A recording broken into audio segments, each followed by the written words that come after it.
Hello, California! All right, woo!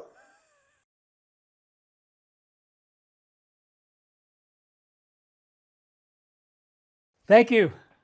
Thank you. Thank you, everybody. Thank you. Woo! Do we have a show for you today? Because the U.S. military, let's go over to this, is moving toward full disclosure, folks. We have clearly reached a moment of peak global crisis. The question that a lot of us are having right now is, are we all going to die? But if you're watching my talk, then you probably know that my question is something actually really good about to happen? And what if it's not just good, but actually unbelievably sci-fi fantastic? This, folks, is the whole point of Ascension, and we do have positive angelic human extraterrestrials who are now very involved in saving our planet. So I want to thank you for coming out today. This is an amazing opportunity. Thank you again, everybody. Thank you so much. Thank you. I'm really, really happy to be here virtually this way. We have had some very serious assault threats, and due to the nature of the work that I'm doing and the level of secrecy that it has, my allies considered it an unacceptable risk for me to appear live at an event right now. So this is the best that you're going to get. But the good part is I got this. I got, camera angles, and I can go, hey, what's going on, buddy? And then, hey, that's the slides again. See, I don't even know where it's going because I have to learn the buttons, and I have to lecture, and I have to produce the material. But this is all part of what makes it so fun to be here. I have an incredible number of slides. I have basically 500 slides that I got to get through in 2 hours. Yeah, tell me about it. So this is very exciting because we have been authorized now, and when I say we, I mean folks like the members of my aerospace company, some of whom have been involved in classified projects. We are now being authorized to disclose far, far more than I ever dared to dream we would have been allowed to do. It's very, very exciting. The disclosure is not going to take 10 years. The disclosure is not going to come in little dribs and drabs. We are now expecting a big blast, and I can honestly say, let's go over here for a second, that some of the people I've been speaking to, they never ever expected that they would be able to talk. In a million years, they never expected that they would be able to come forward and to share the knowledge that's going on today. So from the Stavati side of things, which is my aerospace company, again, we're working on hover cars, we're working on power plants. I'm going to show you the 750 volt power plant that powers conventional electrical outlet power off of 4 AA batteries. I'm going to show you the main enemy that we're facing in the world today, which is actually the Draco reptilians, believe it or not. This is one of the things that I've been talking about over the years. In case you don't already know this, ever since, the early 2000s, I've been talking with multiple insiders who have had access to what we call cosmic top secret clearance. And at this level, you are 35 levels above the need to know of the President of the United States. So Eisenhower actually did arrange for a meeting at Area 51. He threatened a military invasion. They allowed him to look at what they had. And he's the President of the United States, and this is in America. And as you all know, there was a Project Paperclip transfer of German scientists after World War II to the United States, and that has a lot to do with where we are now. So the positive angelic ETs, I want to talk about this because I really have very little time in 2 hours, and I want to get it all in. They are very, very involved in saving our planet. So this, for me, is one of the most exciting things that's happened in this new disclosure process, is I'm learning that we actually do have really great friends out there. You're going to find out that this is correlated with the Valiant Thor visitations. This is allegedly a human-looking UFO occupant where his saucer-shaped craft landed in 1957, fairly near to Washington, D.C. He notified human allies he had here on Earth in advance. He was picked up, he was brought to the Pentagon, and he lived in Alexandria, Virginia, I believe, under close government supervision for 3 years, answering questions from many different scientists. And he could not be killed. His body was ultimately indestructible. I mean, you could kill his physical body, but then he would just make another one. I don't think they would have ever dared to try that. Do you? That would have been so impolite. They would never think of anything like that, of killing the guy, right? Never.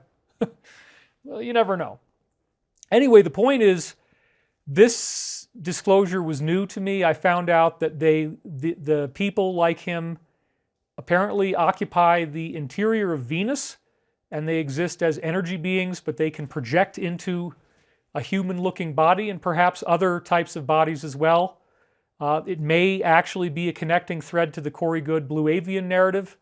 It may very well be that they have also been projecting themselves into human body form at the same time, because that's the data, that's the intel that we're getting. Now, here's a very critical point about these benevolent beings. They are very involved in saving our planet, but they can't come in and ride on a big cloud of glory and show up in a fleet and say, here we are, everybody, and you guys were all stupid, you didn't know what was going on, and now we're going to rescue you. It doesn't really work that way. As the slide says once again, we ultimately have to be the ones who are going to save ourselves, and they can only assist us in that process. So when the question is, how are we saving ourselves? The answer is something I've been tracking for many, many years. When I started to read UFO books, I became aware that there was a division within the secret government community. And some of those people were in support of disclosure and revealing what we have acquired. There have been many UFO crashes here. That's been formally acknowledged by the Pentagon. They sort of acknowledge it a little bit and then they don't, but we're going to see today some very stunning new stuff that they've come out with. But if there are these benevolent human angelic ETs here, such as Valiant Thor, this has now become a major part of the narrative. It's actually connected many, many dots for me, because there were human ETs showing up for private individuals in the 1950s. There were human ETs showing up in the 1950s and 60s as well in Italy, in what's known as the Friendship Case. And the Valiant Thor information links all of this together. Valiant Thor was a Christian. He spoke very glowingly of Christ and Jesus, and yet he's not human. So but he looks human, and yet we're going to see as we go on there were very strong physiological differences with Thor. So the alliance is essentially something that formed out of Majestic, which was the group that was formed to handle the UFO subject. Part of why it's a MAJ is Her Majesty, so I've heard that it's Majestic 12 or Majesty 12, because the Queen of England or the King, whoever it is, but it's been the Queen this whole time, the Queen is involved, and it's more the people around her. She's more like a figurehead. But you have to understand that it's not all bad. When we're talking about the government, when we're talking about secret classified programs, don't look at it as if this is some person who you shouldn't trust and that they're evil and they're deceptive. That is there. Okay, I won't lie to you, because we've obviously seen a lot of that. But there are so many people in the United States military and in other militaries around the world who want to do the right thing. They want to do good. They want to be honored. They want to be revered. They want to be the heroes that they signed up to be when they did their oath of enlistment. Thank you. So think about this, folks. The heroes are here now. There are heroes on Earth, and they have been doing a vast covert operation to save this planet, and I say that with the utmost confidence. We are being protected and guided not only by these human ETs, but also by people here on Earth who inherited a plan. And if Valiant Thor was there in the Pentagon for 3 years, I expect very strongly that Valiant Thor had a lot to do with the plan, as we're calling it, this document that's apparently 5 inches thick in a 3-ring binder that was created originally, financed by Howard Hughes, who didn't know why he was losing all these aerospace contracts from all different ways, and it was because a decision had been made that he had become too powerful and that we as in the United States military at that point could not allow him to become any more powerful. He was more powerful than any nation on Earth. He had a vast amount of extraterrestrial technology, which his teams were reverse engineering, so he actually had better weapons than anyone else on Earth. And the irony, as I said in my recent interview with Mike Adams on Brighteon.com, which you can look up just typing in my name on the search bar, I would highly recommend you do that. They actually had to clone Howard Hughes. They actually had to make multiple Howards because he created these doors that simply will not open without his handprint and retinal scan. And so the best way to solve that, instead of trying to rebuild everything, is just to clone Howard Hughes. So it's ironic, isn't it, that one of the wealthiest tycoons of the 20th century now has a kind of a weird Captain Ahab imprisonment within his own belly of his own whale. I find it very, very ironic. Anyway, we have Howard Hughes to thank for financing this. We have Kennedy for trying to move forward with it. It's very sad that he got assassinated. There was a lot of stuff going on. Again, go watch the Mike Adams video. But the point today is that the alliance is far bigger, far more interesting, far more exciting than we could ever imagine. The world will indeed be utterly shocked and transformed by the information that we are going to learn. I mean, when you start to wrap your hands around what's going on here, you've already seen evidence that's in very, very, I got water on my face. I'm trying to drink water and lecture at the same time. Sometimes it doesn't work. I don't know if you could see that or not. Probably on the high def version you could, but anyway, when you see the scope of what these guys have been working on, because there's tribunals coming, folks. So I know that it looks scary. I know that it's terrifying about supply chain collapse and attacks on food processing plants, which very clearly appears to be the powers that were shooting for this goal of the dreaded 47 days. If you can starve a human being for 47 days, according to my insiders, they will die. It's a lot faster if you can cut them off from water, but most people will have some sort of water source. But if they go with water and no food, it's very consistently 47 days. Then when you look at the fact that there's so many parallels of what's going on now with previous communist regimes, including the fact that the propaganda is free. You can read as many books as you want of the Communist Manifesto. You're never more than 100 feet away from a Communist Manifesto, but good luck trying to find any independent books at all, because they all get thrown into piles and burned. And the equivalent now is online censorship. So that's why I'm doing this live, so that nobody can get in the way of you getting this information. Thank you. Thank you. Once we get this truth, once we get through these tribunals, which are going to be amazing, I'm going to talk about a little bit about that, it will apparently change the physics of reality itself. In other words, what do I mean by that? What I'm saying is that the intel we're getting from these insiders includes the fact that reality is not what we think. Reality actually has some very fascinating consciousness integration. And we as human beings, I'm going to say something pretty surprising. We as human beings naturally have far greater telekinesis than we would dare to dream of. Much more than we need to lift our own body. And there is a deliberate limitation that is being put upon us to withhold those abilities. And it primarily comes through the attacking of the pineal gland. If you can decalcify your pineal gland, you will get telekinesis far more. I am going to be doing an upcoming course, an online course called Ascension Philosophy. And I'm very excited about that, where I'm going to be getting into the detail of all these crazy things that I've been learning from Archangel Michael. So let's talk about Archangel Michael. Oh my God, he's going all over the place, right? Well, I began receiving prophetic words by using military remote viewing protocols in January 1996 is when I first learned about this. So I was listening to Art Bell, which was the predominant, the predominant show, as you know, the predominant show in the world for UFOs throughout the late 1990s was Art Bell. I mean, he had 20 million listeners. It was huge. And one of the things he was the most excited about was remote viewing, because he had guys like Major Ed Dames on there saying that remote viewing was gathering data of surprising efficiency and precision.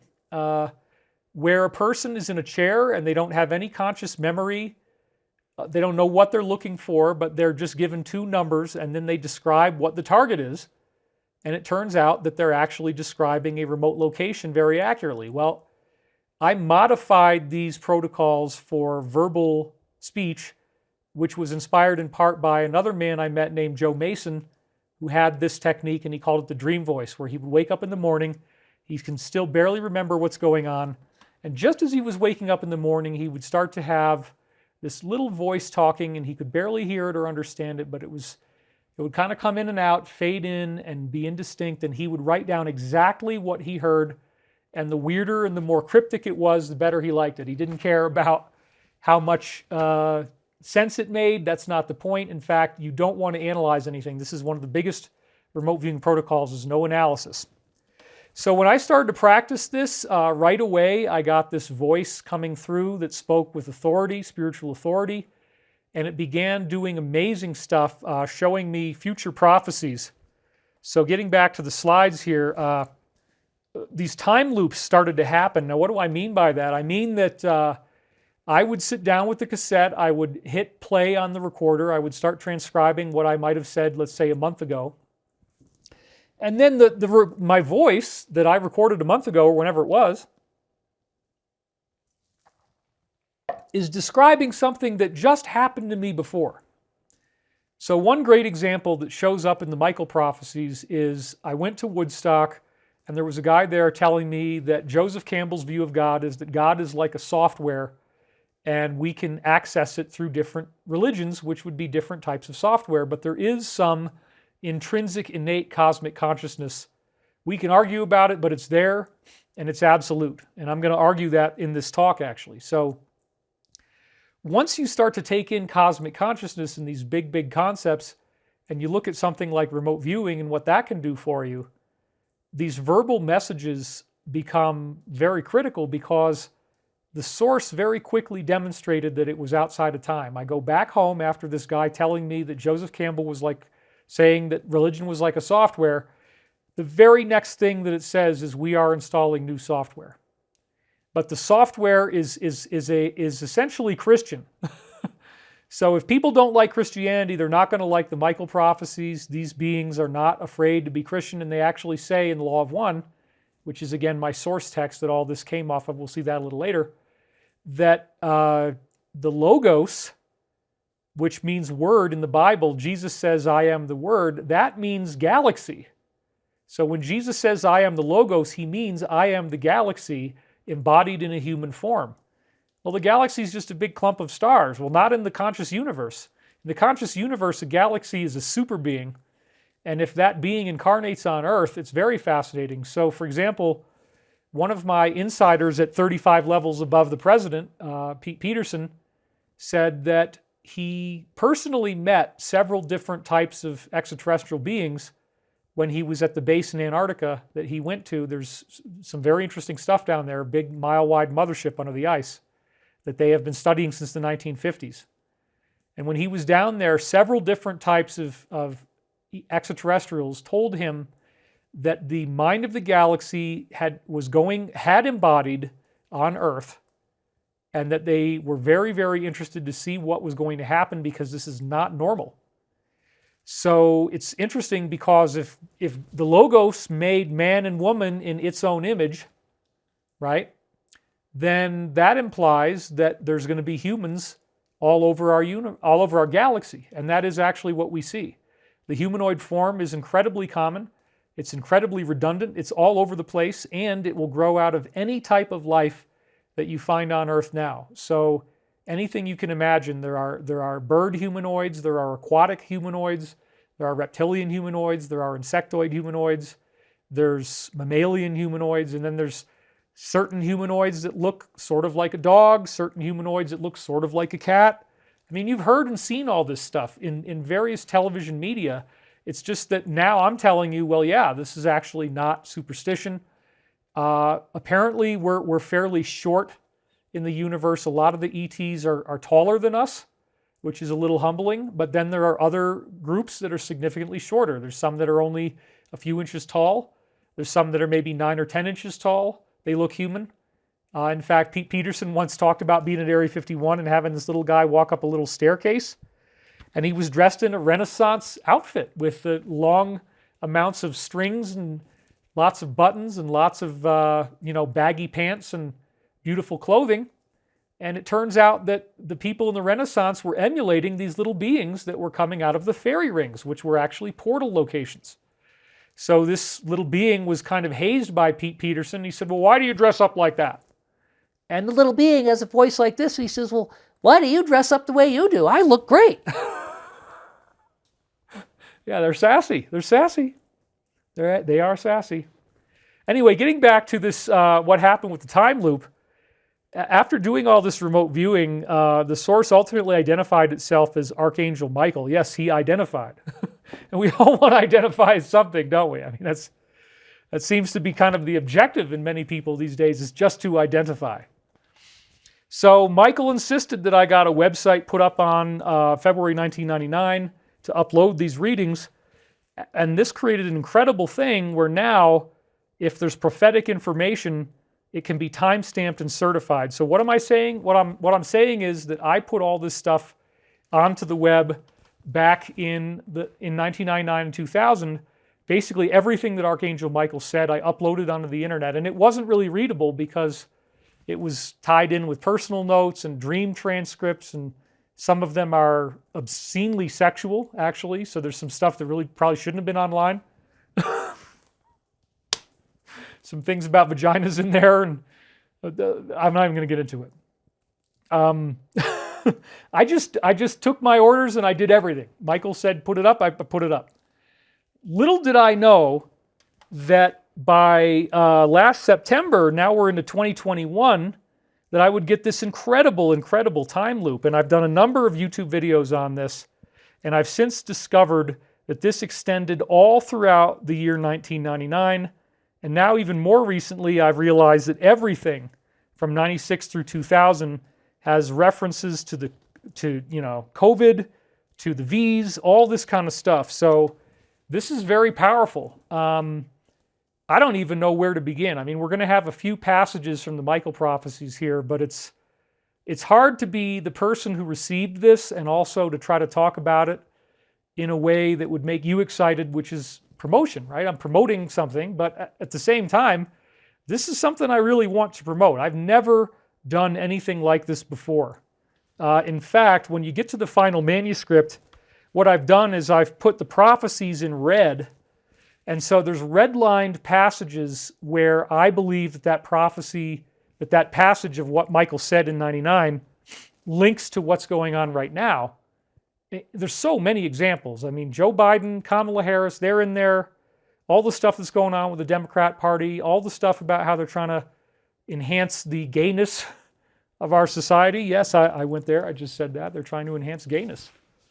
And they're manipulating that political base, actually, which is very sad. But anyway, one of the most significant things of all here is that they have clear prophecies that the deep state is going to be defeated. And again, in 1999, nobody was thinking like this, but check this one out. Once you start binding the loose bits and pieces together, you can see how all this is leading towards something like a coup over the military-industrial complex and its stranglehold over this story regarding UFOs and the like. We are not about to issue a blanket condemnation of government as a whole. However, what we do see is that government is in for a massive cleaning. There are some whose strength will benefit from this, but at first, it will be interpreted as chaos and disorder. Doesn't that sound familiar? Doesn't that sound familiar? We are not talking about fascist Nazi concentration camps that will be created and the like. Well, that was something that was on everybody's mind, wasn't it? I mean, wow, it's like really freaking scary what these people are doing. And if you don't take this, then we're going to lock you up. And I was getting briefings again back in August, September, that they were going to, the cabal was going to divide America up into a bunch of UN green zones, and you were going to have forced mandatory injections. And these injections would be lethal, and it would be killing everyone, and that's what they're trying to do. So it's a very difficult thing to wrap your head around, the idea that psychopaths exist and that psychopaths have an agenda and that they would actually want to reduce the planet's population. However, if you talk to the insiders who buy into this, and I have had some who tried to indoctrinate me, they talk about the Black Death, and they say that about a third of the population of Europe died in the plague, and that it created a 300-year prosperity and bounty because now there was housing and food and resources for everyone, and people became a lot more wealthy and had a lot more fun. Now that's the argument, but I mean, how about we create jobs in America to build new housing instead of killing people off to create housing? It's so ridiculous. I mean, my God, I just can't stand this stuff, especially because, as Elon Musk has recently been pointing out, you actually get to zero population growth and then negative population growth as you westernize. They're having a population catastrophe in Japan. There's nowhere near enough people having children to replenish their population, and it's actually happening in America too, believe it or not. So why do these people want to depopulate? It's actually an alien agenda. It has nothing to do with what's good for humanity. It has to do with what's good for aliens. And we're going to get into that too, because there's some bad kids on the playground and I want to kick their ass. Thank you. So no, they're not going to get this. And now look at what happened. The whole darn thing has collapsed. It's never going to come back, folks. I mean, yeah, they could try to do this again, but I just don't believe they're ever going to be able to. And you can be Chicken Little. You can bury your head under the sand. You want to do all that stuff, that's fine. I'm not gonna harsh on you. I'm not going to try to say that you have to be positive or that you have to believe me when I say that things are going to work out. But isn't it interesting that in 1999, with all these other time loops that are happening all the time that were outrageous, that Archangel Michael is saying there's not going to be concentration camps and that the military-industrial complex will actually be overthrown. Then he says, no, rather what we are discussing is the systematic breakdown of existing orders in order to make way for changes that will result. So what is this really saying? It's as a result of the Michael Prophecies book, which I did again send to the Alliance at the beginning of February. So they've had their hands on these 478 single-space pages for a long time. Now, I didn't include interpretation text, and now that my team has been reading the book, they say it really needs it. So we are going to probably break it up into at least 2 volumes, maybe more, because I have had 30 years or however long, 25 years to look at this stuff. Most people are seeing this for the first time. I guess it's like 22 years, yeah. So some of this stuff goes back to 96. But anyway, the big news from this whole thing is that Ascension is not going to feature Earth's physical destruction. Woo! And that is so amazing. I mean, to me, this is one of the greatest things ever, because if you've been here at New Living Expo in years past, you know I have been a catastrophist. I believe in a catastrophe that's going to wipe out life on Earth unless you get essentially ascended or raptured, if you want to use a Christian term, that there's some sort of cosmic Noah's Ark rescue mission where benevolent ETs swing by in motherships and scout ships and grab everybody before this thing happens. And because they can stitch in and out of time, they can literally get you right before it happens. I mean, volcanoes could be going off. You know, I've had so many dreams of this kind of crap where I'm in a house and then the whole entire house itself turns sideways and you're like falling against the wall. And well, how would that happen? Well, the whole frickin' Earth has to tip over, right? I've had frickin' rocks come out of the sky and bury everything in dreams. I've had tsunamis like you can't imagine. I've had volcanic craters open up. I mean, these are very terrifying, very vivid, very realistic dreams of the end of the world. I've had hundreds of them. I don't like it. I really wish that they wouldn't keep happening.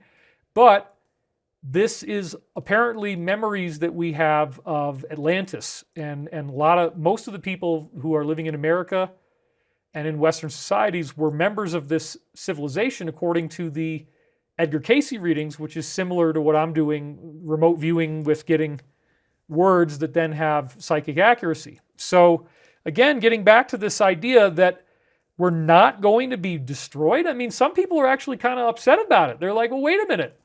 Why isn't there going to be a pole shift? Why isn't there going to be the tsunami? I've been waiting my whole life for this. Well, that's not something you really want to wait for, okay, first of all. But second of all, this is very, very amazing because we are on something called the optimal timeline. And it's not catastrophic. Now, how in the world did we get on the optimal timeline?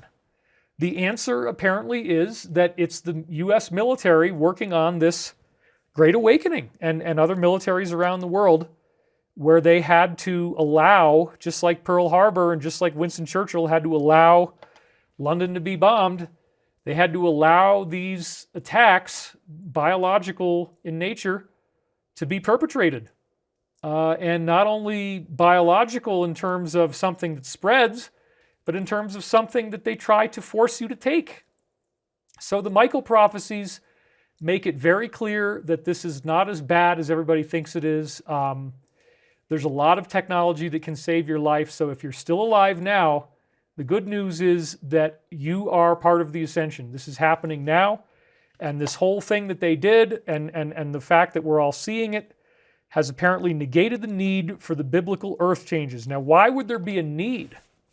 Well, this gets into some esoteric conversation about why would we have a planet get destroyed? Why would that happen in the first place?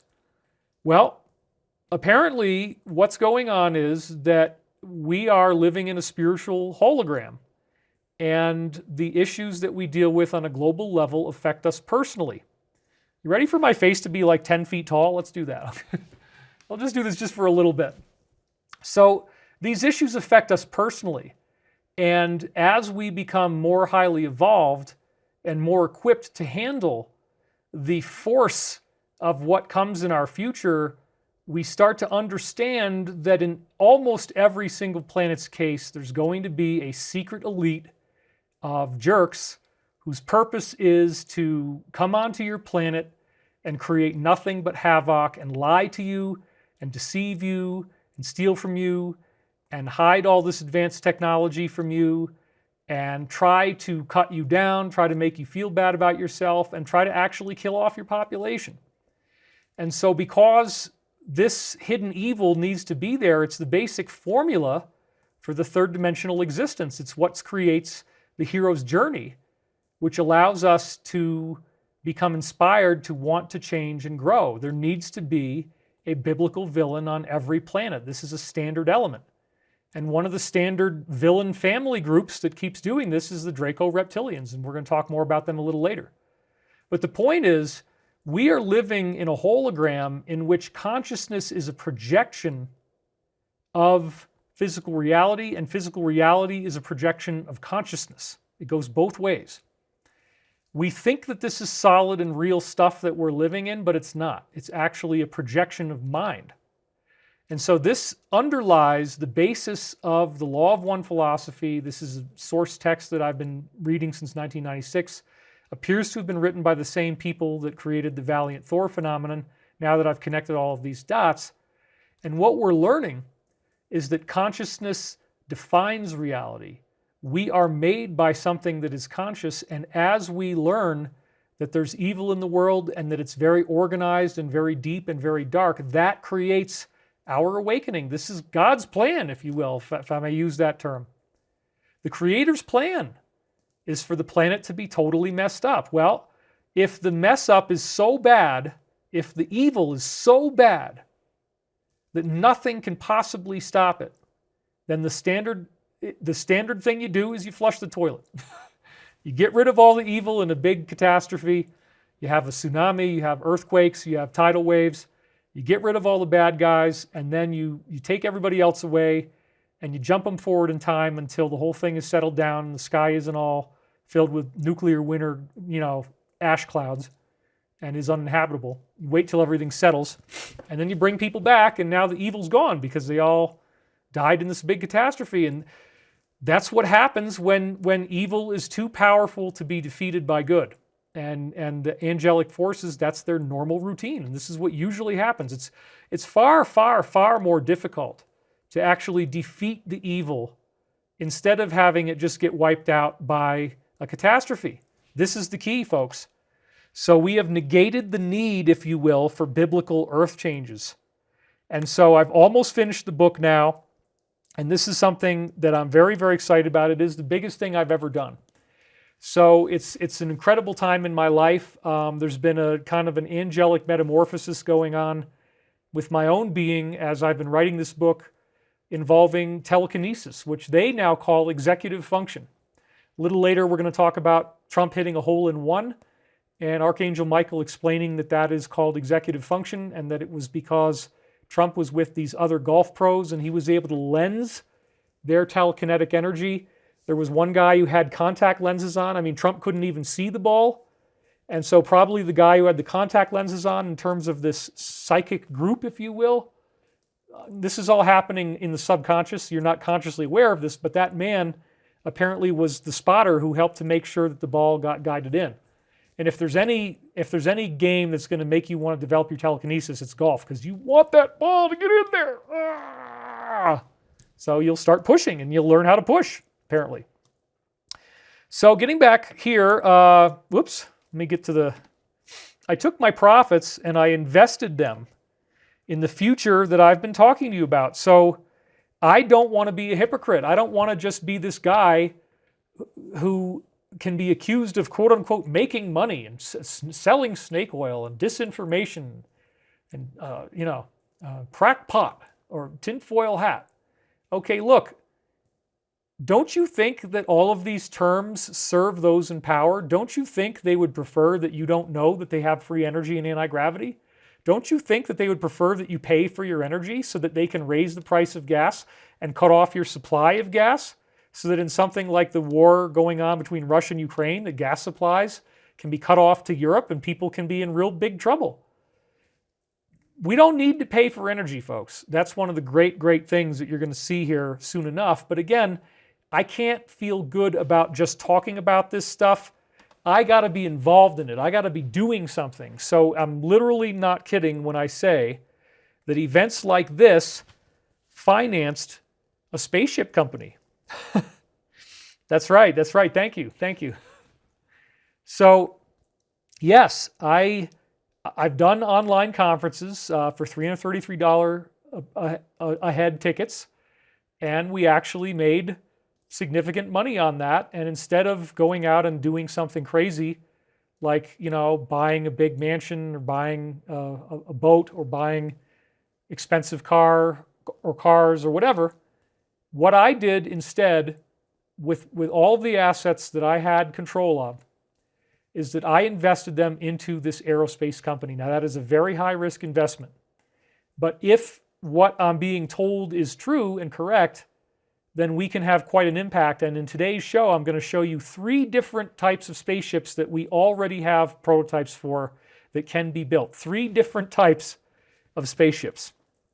Now, people are going to say, well, okay, David, but you're going to get shut down. The military's going to shut you down. We all know how this stuff goes. They hate guys like you. That's not true. They've declassified the patents. They've got the technology out there. And we are being cleared to produce the hover cars without interference because, again, the Navy has declassified these patents, showing you that, in fact, they have this technology. So this was April 2019. U.S. Navy scientist reportedly files patent for a UFO-like craft. Salvatore Cesar Pius is the name down there. U.S. secretly designed a super-fast, futuristic aircraft resembling a UFO, using an inertial mass reduction device to travel at extreme speeds. Well, let's read a little more of this. I just showed you that. The aircraft uses complex technology to lower its mass and inertia. This is very, very interesting. It generates gravity waves, and it is therefore possible to reduce inertial and gravitational mass. This is right in the patent that they're going to perturb local space-time. It's incredible. They say that there's a cavity wall filled with gas. The entire interior of the craft is a big hollow shell. It's like if you imagine a peanut and there's a nut inside the shell, and then there's a hollow space between the shell and the actual nut. That's the same thing. You have a hollow cavity inside the ship, and the technology, as it turns out, is ridiculously simple. If you run electrical current down off the tip of a needle, the electrical current rolls into this ball, and the ball is essentially toroidal. And this ball is what Dr. Kenneth Shoulders called originally a charge cluster, or more later in his work,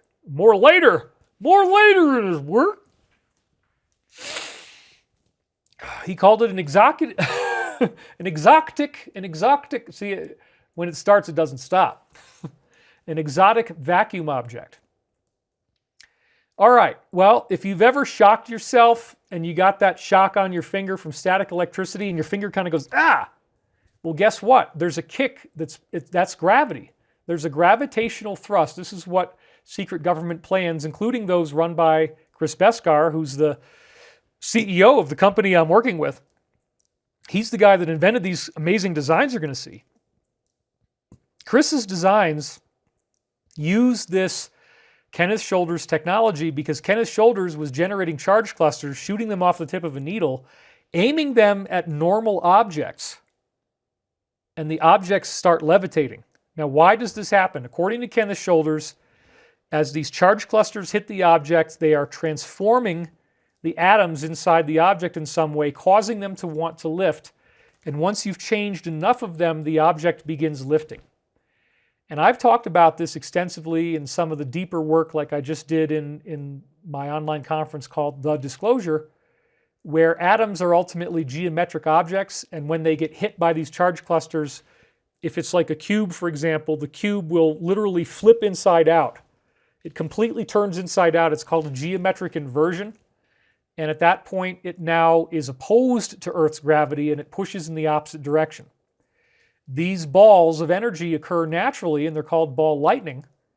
And in the case of frogs and fish falling out of the air, that would be one of these balls capturing frogs or fish in a lake. The gravity captures the fish in the water. It goes up into the air at a certain point. Oh, just like this guy over here, right? It breaks, and then it all falls down, and that's how you get your frog fall. So that's a natural phenomenon, just like tornadoes naturally levitate objects, which we assume is caused by vacuum suction. It's anti-gravity. So we know this for a lot of different reasons, including the fact that around tornadoes, matter blends with other matter. You get metal blending in with wood, rocks blending in with metal. You get straw blowing through plate glass windows. You get pine needles blown into fire hydrants made out of iron.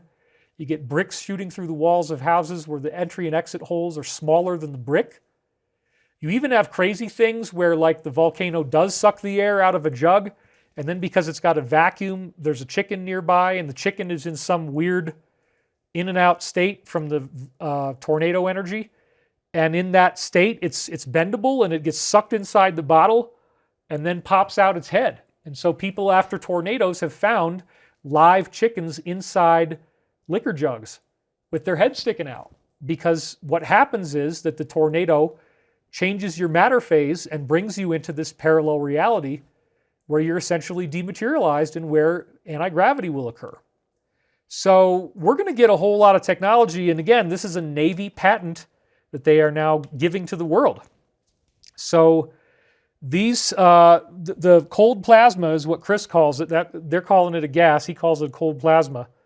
The cold plasma creates this energy field around the ship that allows it to travel at high speeds, and they're claiming that it works through water, air, or even space. That's the one thing in the whole patent that Chris had trouble with, is that he thought that getting these ships to also run through water as well as air and space involves additional engineering challenges. It might not be as easy as they're making it sound in this patent. So I don't want to get your hopes up about the USO. I mean, we probably will be able to do that too if the patent says so, but Chris himself does not know if these could run underwater. I just want to make that clear. So it is possible to envision a hybrid aerospace undersea craft or hawk. So they say it's possible to envision, right? They don't actually have the undersea part done yet, I don't think. But maybe they do. I really don't know. Chris doesn't think so. Which due to the is capable of extreme underwater speeds. Well, that would be awesome if we have it.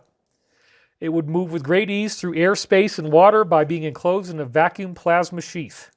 So making them waterproof is going to involve new technology, but I think we can get there.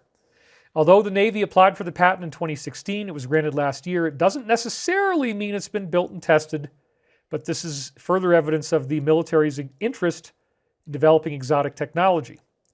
So they're literally showing it to you as a flying triangle, kind of like the infamous TR-3B, or in this case, a flying diamond, and that wavy line around it is the energy field that it creates. Then the Navy actually threw down in 2019, the chief technology officer actually said that this is in fact an operable device. So check this out. Dr. James Sheehy asserted that these inventions are not only enabled but operable. And there's serious laws that you would be breaking. So he reaches out to this patent attorney named Peter Mlynick, and by using the words operable or operability, this is not something you can normally do in a patent application. It's actually illegal. You cannot say that the patent is operable unless you have proven that it's operable. So why would the government break the law? Well, oh my God. I just realized how dumb that sounds. Okay, getting back to the show. Well, in this case, I don't think, with all these laws and patent, I got to walk out of that one real nice and slow. Let's just kind of walk back out of that one quite a bit more than I might have wanted to be walked out of. Whoa, okay. Anyway, we're back, we're here, it's live, it's all real, it's all true stuff, folks, that the patents actually work. This is an operable technology. Okay? Then, Salvatore Pais, the same amazing genius who seems to know everything, finds this free energy device. And again, you're seeing the needles where they roll off the current and they're spinning around, and as these little balls of charge clusters or EVOs are formed, you get your cold plasma, and now you're tapping it into energy in this case. Now, this is pretty frickin' phenomenal, and I had a real hard time believing them when this first came out because they said that something the size of a basketball can generate a terawatt of energy. This so-called reactor, has nothing to do with nuclear, okay, but they might call it a reactor or a power plant. That's the most common word. But this power plant generates a terawatt. Now, why is that? If you don't really understand energy, check this out. So let's go back to the slide here. The Palo Verde nuclear power plant only generates 4 gigawatts, and there's 1,000 gigawatts in a terawatt, folks. So this is Palo Verde. It's freaking huge. You got these disgusting 9 huge reactor cores there with all the smoke coming out of them, and those are the reactor cores up close looking at it from the ground down. And then you'll notice that below those reactor cores is the 3 buildings. So they got each of the 3 buildings. Let's go back to the previous slide again so you can see this. So where you see the groups of 3, there's a little dome in front of them. And each one of them has the same setup. Now those chimneys are just for actually releasing heat because this thing creates so much heat that they're using for power. But then inside those domes, that's where the actual nuclear material is, okay?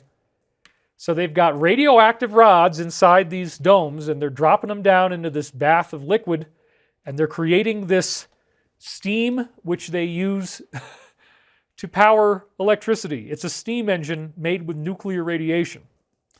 It's not that great, folks. It's a crappy, ridiculous technology. You're taking cigarette-like rods and dropping them down into this stuff, creating radioactivity, but you get heat in the form of energy.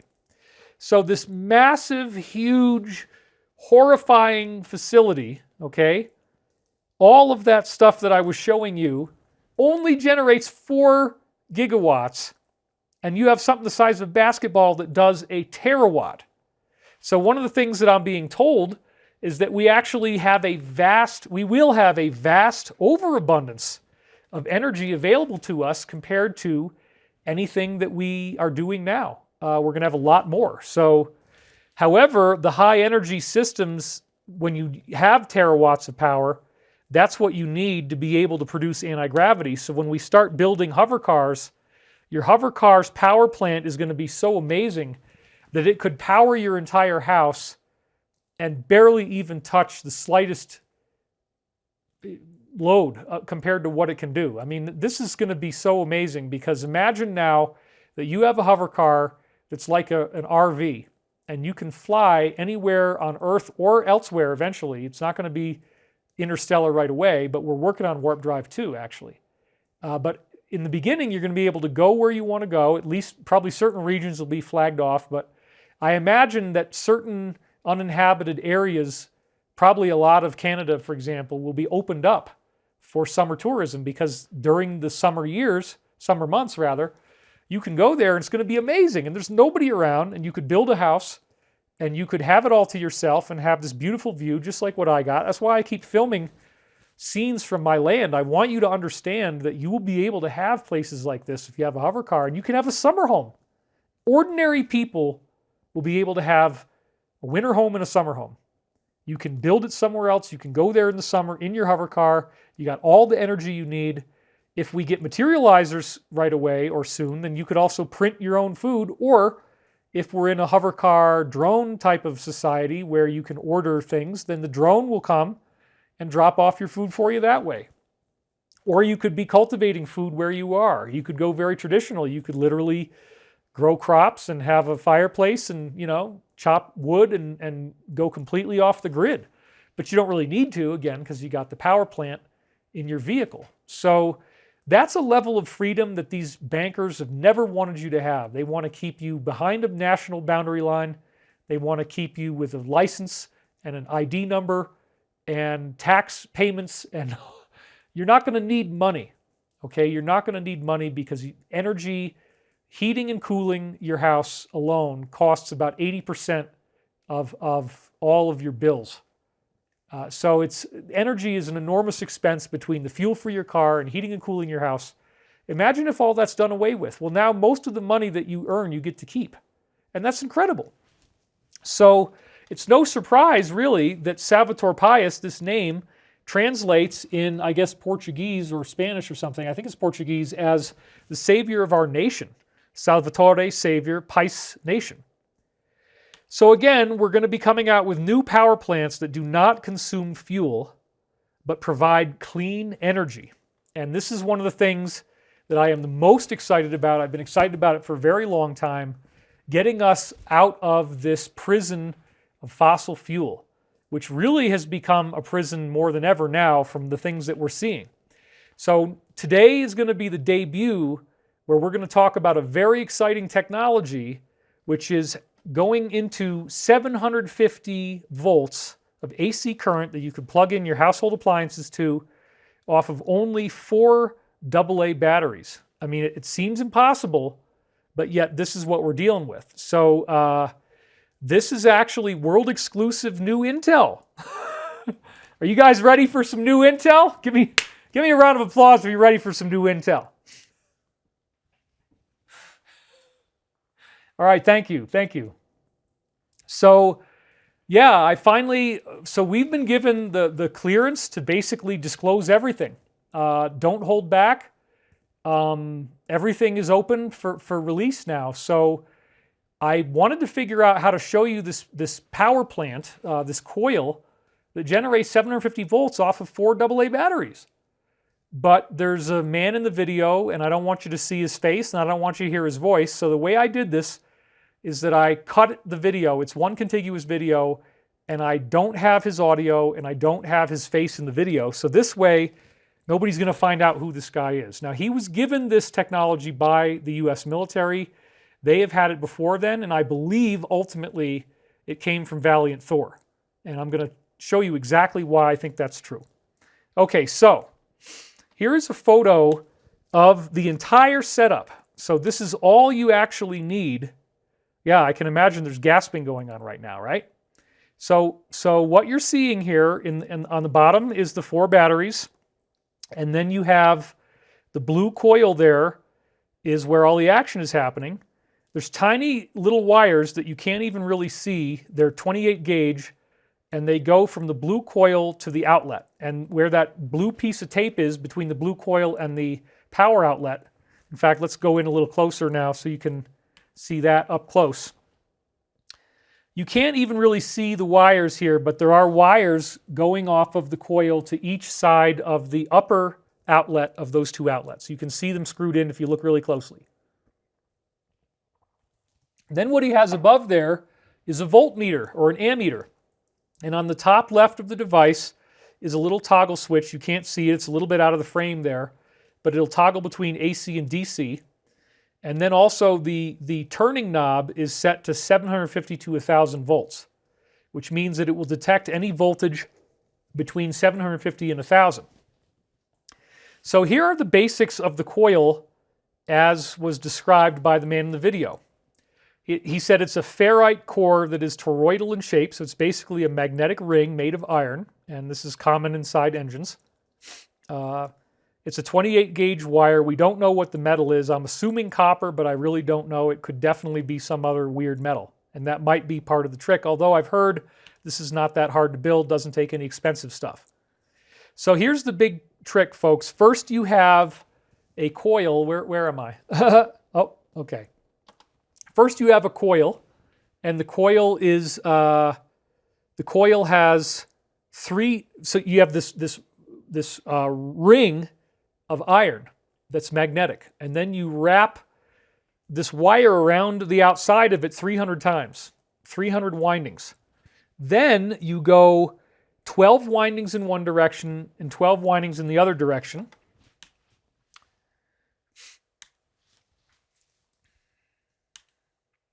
And then when you start running energy through this, there's this very interesting thing having to do with Lenz's law and this whole concept of parallel energy fields in the electromagnetic wave. Everything in the electromagnetic wave is based on 90-degree offsets. And so when you start to collide electromagnetic energy fields at 90-degree angles to each other, you eventually get implosion if you do it properly, and it's actually not that difficult. And what does implosion mean? It means that energy from our reality is disappearing into some alternate reality, and it's no longer visible to us. And I'll explain that in a minute. So this causes what they call an electron cascade. Essentially what's happening is that electrons are shooting around inside this coil, and they start doing this. They go into the center, they pop, they make an explosion, they come back out, they pop again, and this is happening millions of times per second. Now, this sounded a lot like something that W.B. Smith had talked about. He's a great researcher from the 1950s who was in touch with the human ETs, and in fact, they are the ones who provided him with these instructions. So here is a photo of Dr. Smith, and here is the radio telegraph device that he first established contact with these ETs using this method. It began in 1952. He claims in the book that a total, this is The Saucers Speak is the name of the book by George Hunt Williamson. 12 groups were contacted. He was personally contacted on a telegraph using the ham radio Morse code signal.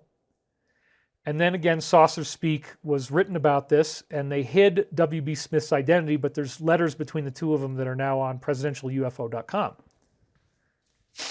So these ETs explained that we are going through a dimensional shift. It's very exciting. Our solar system is moving into a more highly energized part of the galaxy here, and this is going to increase cosmic ray bombardment on the Earth, and the entire solar system will be transformed. And they gave this very urgent message to world governments. Now, this is from a lecture that he gave in 1961 based upon what these human ETs were telling him to do. And check this out. It's very, very interesting. He said, we've built 2 items of hardware on their instructions, and I believe, again, this is going to be the same as Valiant Thor. Same people. One is a coil. It has a ferrite core and a trick winding on it. To look at it, it looks like a rather oddly wound inductor. When measured on a radio frequency bridge, it shows peculiar properties. There are certain frequencies at which it is impossible to balance the radio frequency bridge, which is a direct contradiction to what any electrical engineer should tell you will happen with a coil of wire wound on a ferrite core. So what does that mean, the RF bridge and you can't balance the RF bridge. Well, what that means is the energy is disappearing and you can't figure out where the energy is going because there's no part of the entire circuit where the energy appears to be. The energy is, if you will, warping out into some other reality. And so the basis of this, again, is the caduceus coil. And the caduceus is the classic DNA-like symbol of the two serpents going up the rod, which could very well refer to the human kundalini energy, could refer to DNA, has lots of different connections. But in this case, this is what I wanted you to see, folks. This is how you wrap the wire around a core of iron, which has to be magnetic. And then when you start running energy through this, the energy just disappears. You don't really see where it's going. It seems to be vanishing. So if we take this coil, excite it with radio frequency at or near certain critical frequencies, energy goes into the coil, nothing comes out, it just disappears. As a matter of fact, we had one coil about 1 inch in diameter, 8 inches long. We poured 1 kilowatt into the coil for 2 hours. Coil was a 2-inch brass tube. We could find no radiation around the outside at all. So they sent 2 kilowatts in. They sent it, what is it? 1 kilowatt for 2 hours and nothing came out. So this is the Jean-Louis Naudin in 2005 building one of these on his own in the lab using really just like a toilet paper tube and copper wire. And sure enough, every time you run energy through it, you get these strange gains and drops in voltage. As you see, the voltage is the y-axis, and it's 300 volts, 400 volts there where the red line is. I don't know if you can see that in the audience. I hope you can. Here's another image of the caduceus coil. Probably you want to get it more of a 9-degree angle. I think that's a little bit too tightly wound, perhaps. I'm not sure, but I wouldn't do it that way. So then the boys topside, meaning these human extraterrestrials, said that they were making tensor energy, a 6th-dimensional radio wave, which is used extensively for radio communications, power transmission, and pushing and pulling.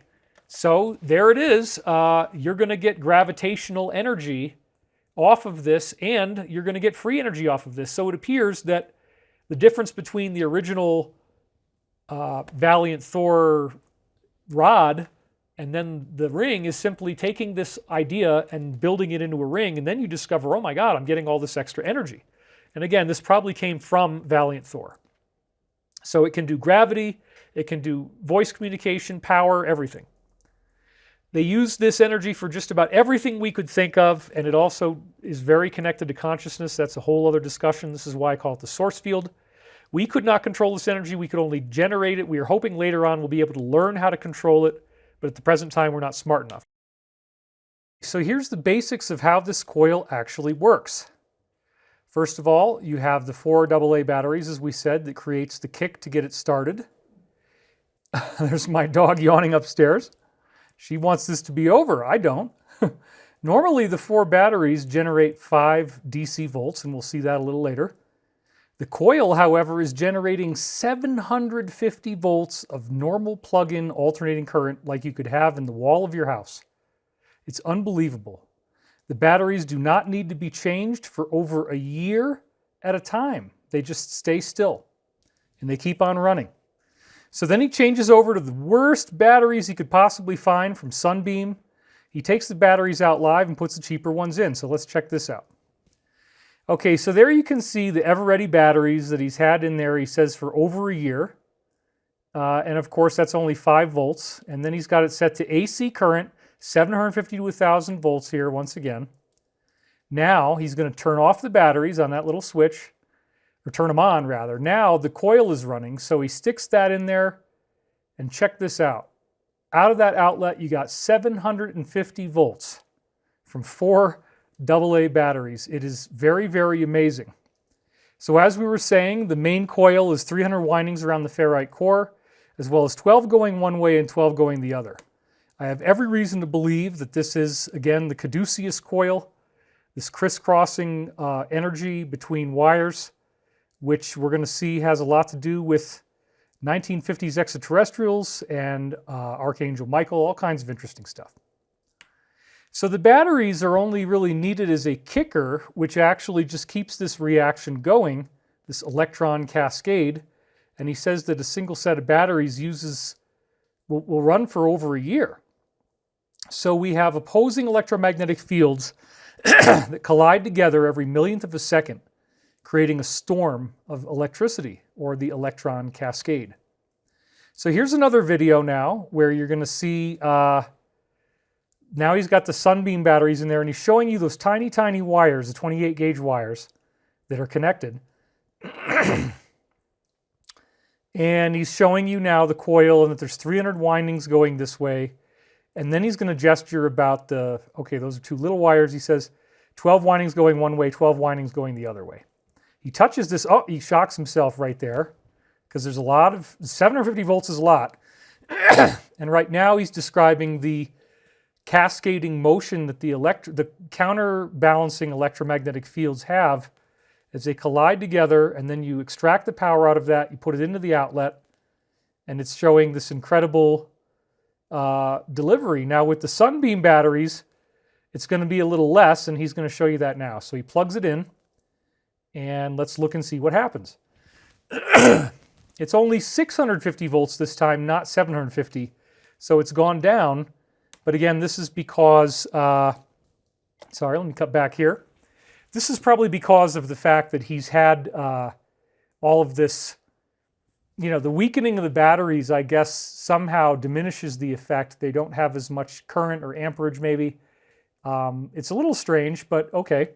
So now I want to talk about sonoluminescence because this is very fascinating, and it's better that I show you visually than try to explain it verbally. So let's do that.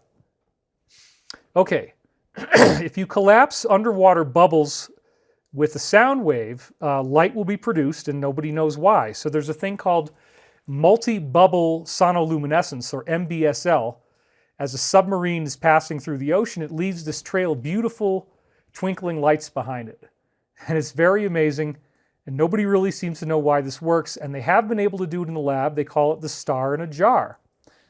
So here's what you do. You have a spherical flask. You have those speakers on either side. That's what the red wires are. Now they play a sound frequency. That's all it is just a sound frequency, like, for example, one of the white keys on the piano. You fill up the flask with water. That's all you have to do. And then the last ingredient is you drop one little air bubble inside. And as soon as you do, and you turn on the sound, because of course, here's the other thing, is that the sound is already creating some kind of weird force vector equilibrium. By having it on either side of a sphere, it's directing all the energy towards the middle so that when you put an air bubble in the middle, it will stay in the middle. It doesn't drift or want to move around. Then once the air bubble is formed, it starts collapsing and expanding. And every time that it collapses, there's like an explosion, and then there's visible light as it expands, and then it collapses, becomes invisible, expands again. So sonoluminescence is actually flickering. And again, let's go back to the other one first. So you can see that little bright spot in the middle of the glass there is actually a ball of energy. Nobody knows why it forms, and it seems to have a great deal more energy that it's producing than the energy that the sound is creating. So you can measure sound in dynes per square centimeter, and the amount of dynes per square centimeter of sound pressure is far, far less than the amount of electromagnetic energy that creates this light effect. So it appears that when you collide energy fields together in this way, that you can create these very interesting charge clusters, as they were called by Dr. Kenneth Shoulders. I believe sonoluminescence is caused by these natural energy fields that we've discussed in other works I've done. But I want to keep showing you this because this is amazing. So check this out. Could you harness energy created this way? This is the big payoff, folks. This is what we've been waiting for. What happens when you plug in a typical floodlight that would be in a power outlet? So here we go. You got your crappy sunbeam batteries, and he plugs it in. Look at that. Now, it seems hard to believe, and if you get the video, you're probably going to want to watch this more than once. But sure enough, there's nothing else there. There's nothing, no tricks up his sleeve. He unplugs it, and then it immediately turns off again. And all he's got is the batteries and the coil, and he just shocked himself again. You just watched a conventional plug-in lamp running on 4 AA batteries. So let's just check and see how many volts do the batteries have. If you just connect them to the ammeter without the coil, first you got to set it to DC, which he's already done by now.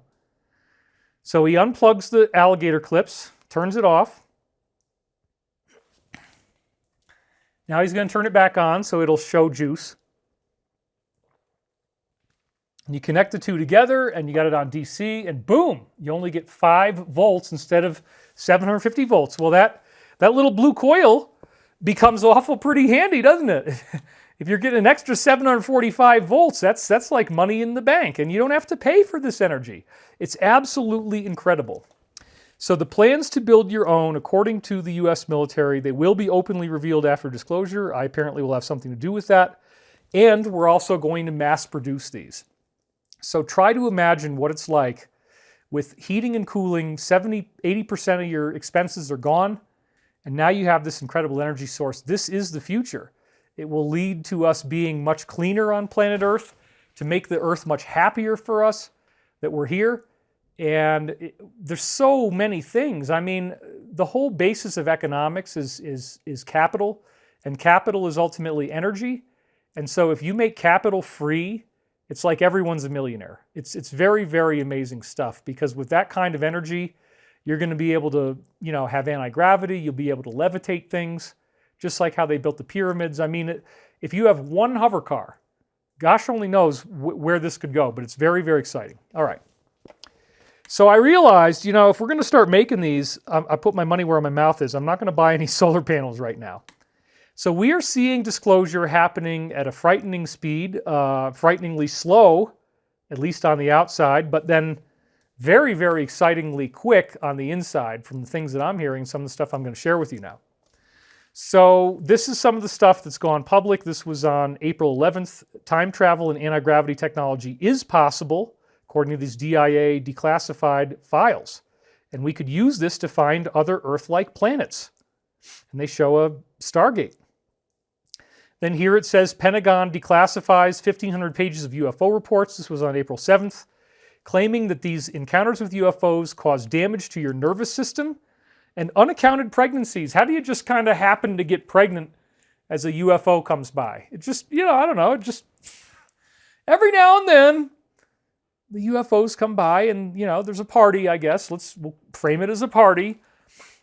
Inappropriate, maybe things happen. I don't know if you want to call it inappropriate or not, but something goes down or someone goes down or something goes up. I don't know. But then it's all like this sex thing that happens, and it just kind of, you get pregnant. I don't know. It's like, it's a UFO and it's aliens and like, what are they doing? Okay, what? It kind of makes you feel dirty, doesn't it? You want to wash your hands and you're like, unaccounted for pregnancy. So that would mean that the guy in the ship, he kind of like did something, and then he like kind of created something, and then this something kind of like grew in like one of us, and then he kind of like went and got it back. Ooh, this is sounding like The Omen. It's not. It's so. But look, there's actually apparently different types of programs going on, and I'm just being facetious. I'm just making you laugh. There's positive interspecies exchange where some of the benevolent groups are interbreeding with us, and so I don't think that it's all bad, but we certainly want to be aware of this and try to stop anything that is bad from happening. So, getting back to the rainbow body idea, which I've talked about so many times before, they believe that you are merging back into the consciousness of the universe by being on a mountaintop, looking at the view, and meditating on yourself as being the mountains, being the trees, being the snow, being the clouds, being the sun. And then you want to invert your consciousness so that instead of it being you as the observer looking out at that scene, that you are the scene. You invert your entire existence to become the oneness. So you are the stars, you are the night sky, you are the universe. And what they very specifically delineate over many, many different reports is that you want to focus on the idea that you are the universe's awareness, that it's emptiness, that it's consciousness, that it's alive, and that it's all that you are. And so you keep on meditating on that, and then you spend 13 years doing that practice, and apparently they're able to stay happy all the time, which is impossible, but 13 years with no big negative emotions. And if you can pull that off, you get to rainbow body activation, which is really, really exciting. So usually this takes us many lifetimes to reach, but we are now moving through a dimensional shift. And again, with the Michael prophecies that I've now decoded, it says that we are getting this without the catastrophic earth changes. So I wanted to go into some new material for you guys because, you know, you get bored and frustrated if I keep telling you the same things. So I want to give you something new and something that you can enjoy while also being scared to death. So this one kind of does both. Now, I will say that my insiders are getting told that they can share everything, that there's nothing off limits, and the reptilians are the main threat that we are dealing with. And what do I mean? I mean that if you look at all the weird stuff that's going on Earth right now, maybe I'll even do a wide shot here for a second. If you look at all the weird stuff that's going on Earth right now, why would a group of people on Earth want to destroy the life on Earth, which is where it looks for a lot of people like this is going, and I don't need to even go into all the details. It's everywhere. It's all that anybody is thinking about and talking about, and that's part of why so many other journalists are doing great work on this that I don't really need to cover those topics here. Let's focus on what's really going on, which is that we have been invaded by aliens. We have been invaded by aliens, and they're not good. But the way they like to do it is they like to convince people on Earth to work for them and commit to their agenda. And once they have willing human servants, then those human servants are the only ones who ever deal with the planet. Apparently, these reptilians believe that they own the Earth and that we are only leasing it from them. And what they say is that in order to pay the rent, we have to give them human beings. So unfortunately, part of the disclosure that we're going to be getting here is that these extraterrestrial beings are carnivorous, and that we, as in certain elements of our secret community, secret government, gave these beings permission to have this supply, and in fact helped arrange the entire human trafficking operation for them. So back in 2010, from Jacob, also known as Uncle Jack, my insider who worked with the Rothschilds, he was telling me back in 2010 that we were having meat wagons where people are getting loaded into the bus. They think they're going to cross the border to get into America, and they get onto that bus, and sometimes those buses allow people to immigrate. And then sometimes the buses drive into a military base and the people get put into cryostasis until they can be fed to these creatures.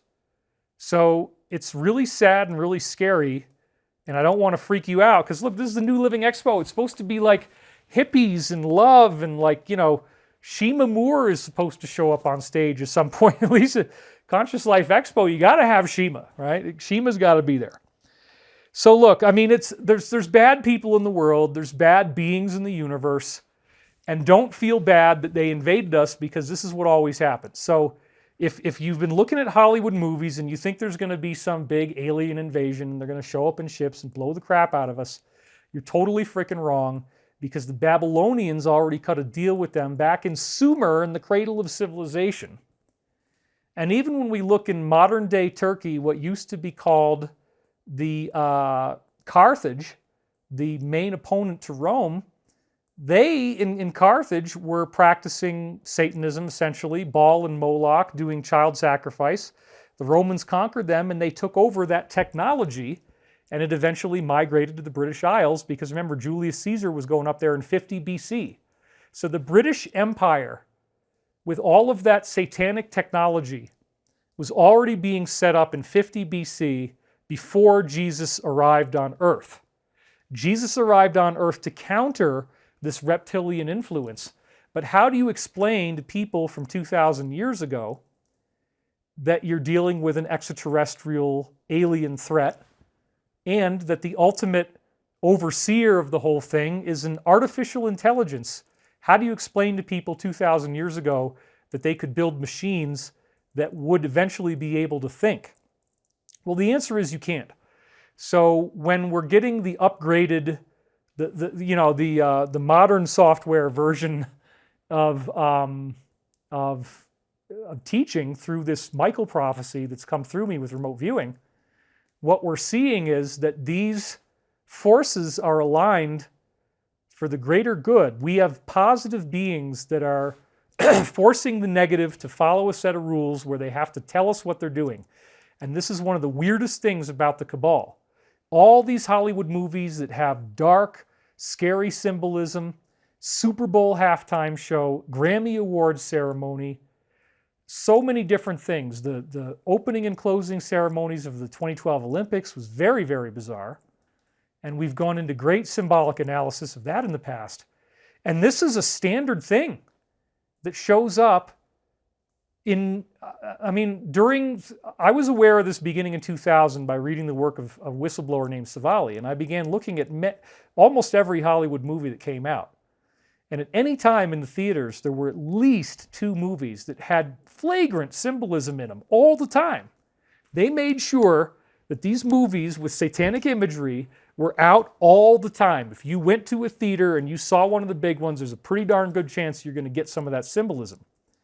Well, why are they doing this? Apparently, benevolent ETs force them to. So yeah, they can do their human trafficking operation. They can have meat wagons.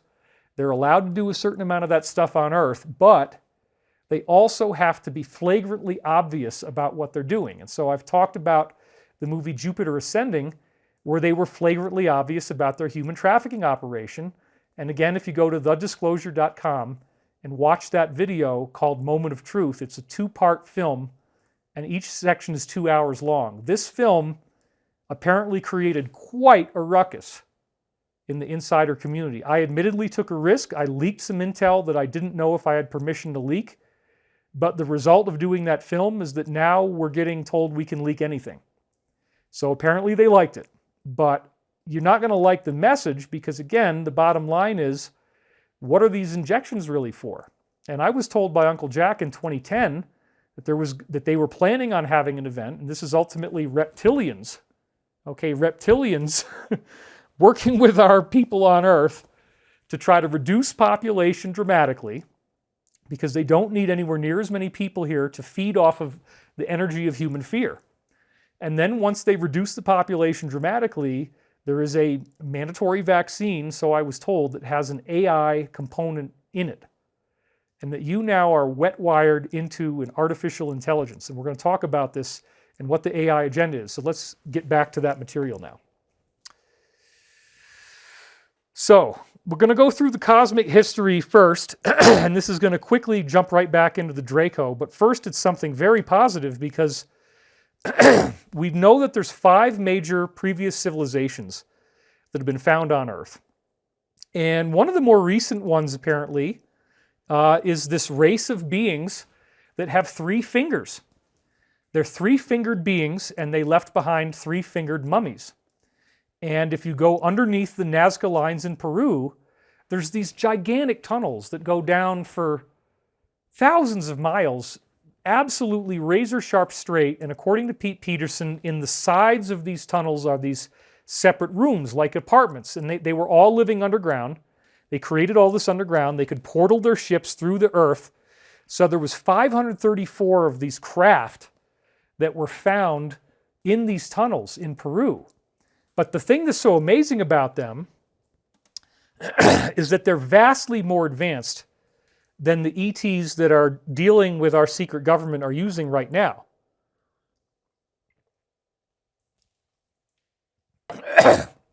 So to be clear about what the difference is, it's a very, very exciting thing because this new technology allows you to blink anywhere in the galaxy. Now, apparently, the Draco reptilians have a portal network that is based off of spheres that are the size of small moons and are completely artificial. what I heard from more than one insider, and Pete Peterson was one of them actually, he told me this, that the Draco had an older Stargate network that they essentially abandoned because they got newer technology. And so there are a total of 65 different locations around the galaxy, according to Pete Peterson, where there are American personnel stationed, and each one of these outposts will have at least 3,500 troops, I believe, from what he said, from what I can remember.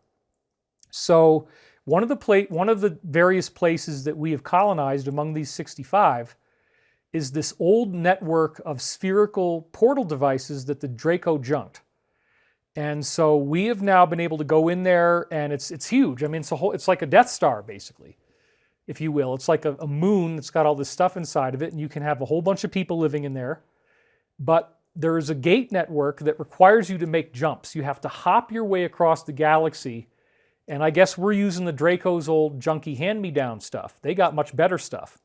And that's where people like Jacob are probably using those systems, whereas the US military guys are using they're recycling garbage, basically, Draco garbage. It sounds so funny, but it's true. So without that need to portal around the galaxy, you save so much time because you may have to portal to a location and wait until the alignment is right. So certain planets become like resort planets because you don't just get to go wherever you want, unless you have the ability to modify time, which is more advanced. But again, this technology, you can blink anywhere in the galaxy that you want, no portal, and you're just there instantaneously. This is a very, very significant technological improvement. It's amazing. So Mexico sold all 534 of these to the US military. They got billions of dollars, which they desperately needed in the process. Now, here's one of the weird things about this craft. It can only fly with 7 or 27 passengers. In other words, if you have 5 passengers, it won't work. If you have 3 passengers, it won't work. If you have 11, it won't work. You have to have the right number of human beings. Now, the number 7 is interesting because in the law of one, of course, there's 7 densities to the universe, 7 colors in the rainbow, or 7 geometries is another way of looking at it. But the point is you have this geometric integrity of 7 all throughout the universe. And Srinivasa Ramanujan, the mathematician, had many, many weird modular functions in there that are all based off of 8, which is really 7 plus 1. It's the octave. You go up to 7, you count up to 7, then you start at number 1 again, and that's the basis of harmonic math. So the 27, as it turns out, is actually a tetrahedral number because there's 27 spins of symmetry in a tetrahedron. You can make it spin 27 different exact ways and get that to work. So what's going to happen is that we're going to be entering into a future far more advanced than most ETs now enjoy today if we can figure out how to get these things from Mexico to work. And they already have gotten it to work to some degree. So if this is all true, it's incredibly exciting because our civilization has a potential that most other extraterrestrial civilizations that we know of do not. This instant blinking around the galaxy, which is going to greatly increase our ability to go take a look at the 40 billion Earth-like planets that NASA has already told us exist in our galaxy. So if we only have 65 outposts where American troops and other countries' troops are situated throughout our galaxy, imagine what happens if we can start using these things. And so one of the things that Pete was working on was a communication system, because how do you travel with these and have a real-time communication back with the original area where you left from? And that's what they've still been working on. I don't know if it's been solved. I assume that it hasn't been solved.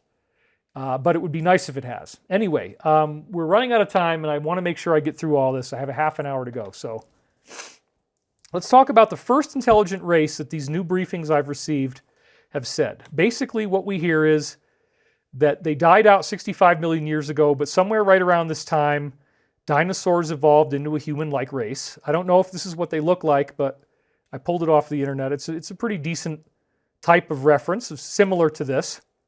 These were apparently fairly passive beings, and it is believed that the catastrophe that wiped out the dinosaurs was a deliberate attack to wipe them out as well, and that somehow this involved the moon being moved into position approximately 65 million years ago.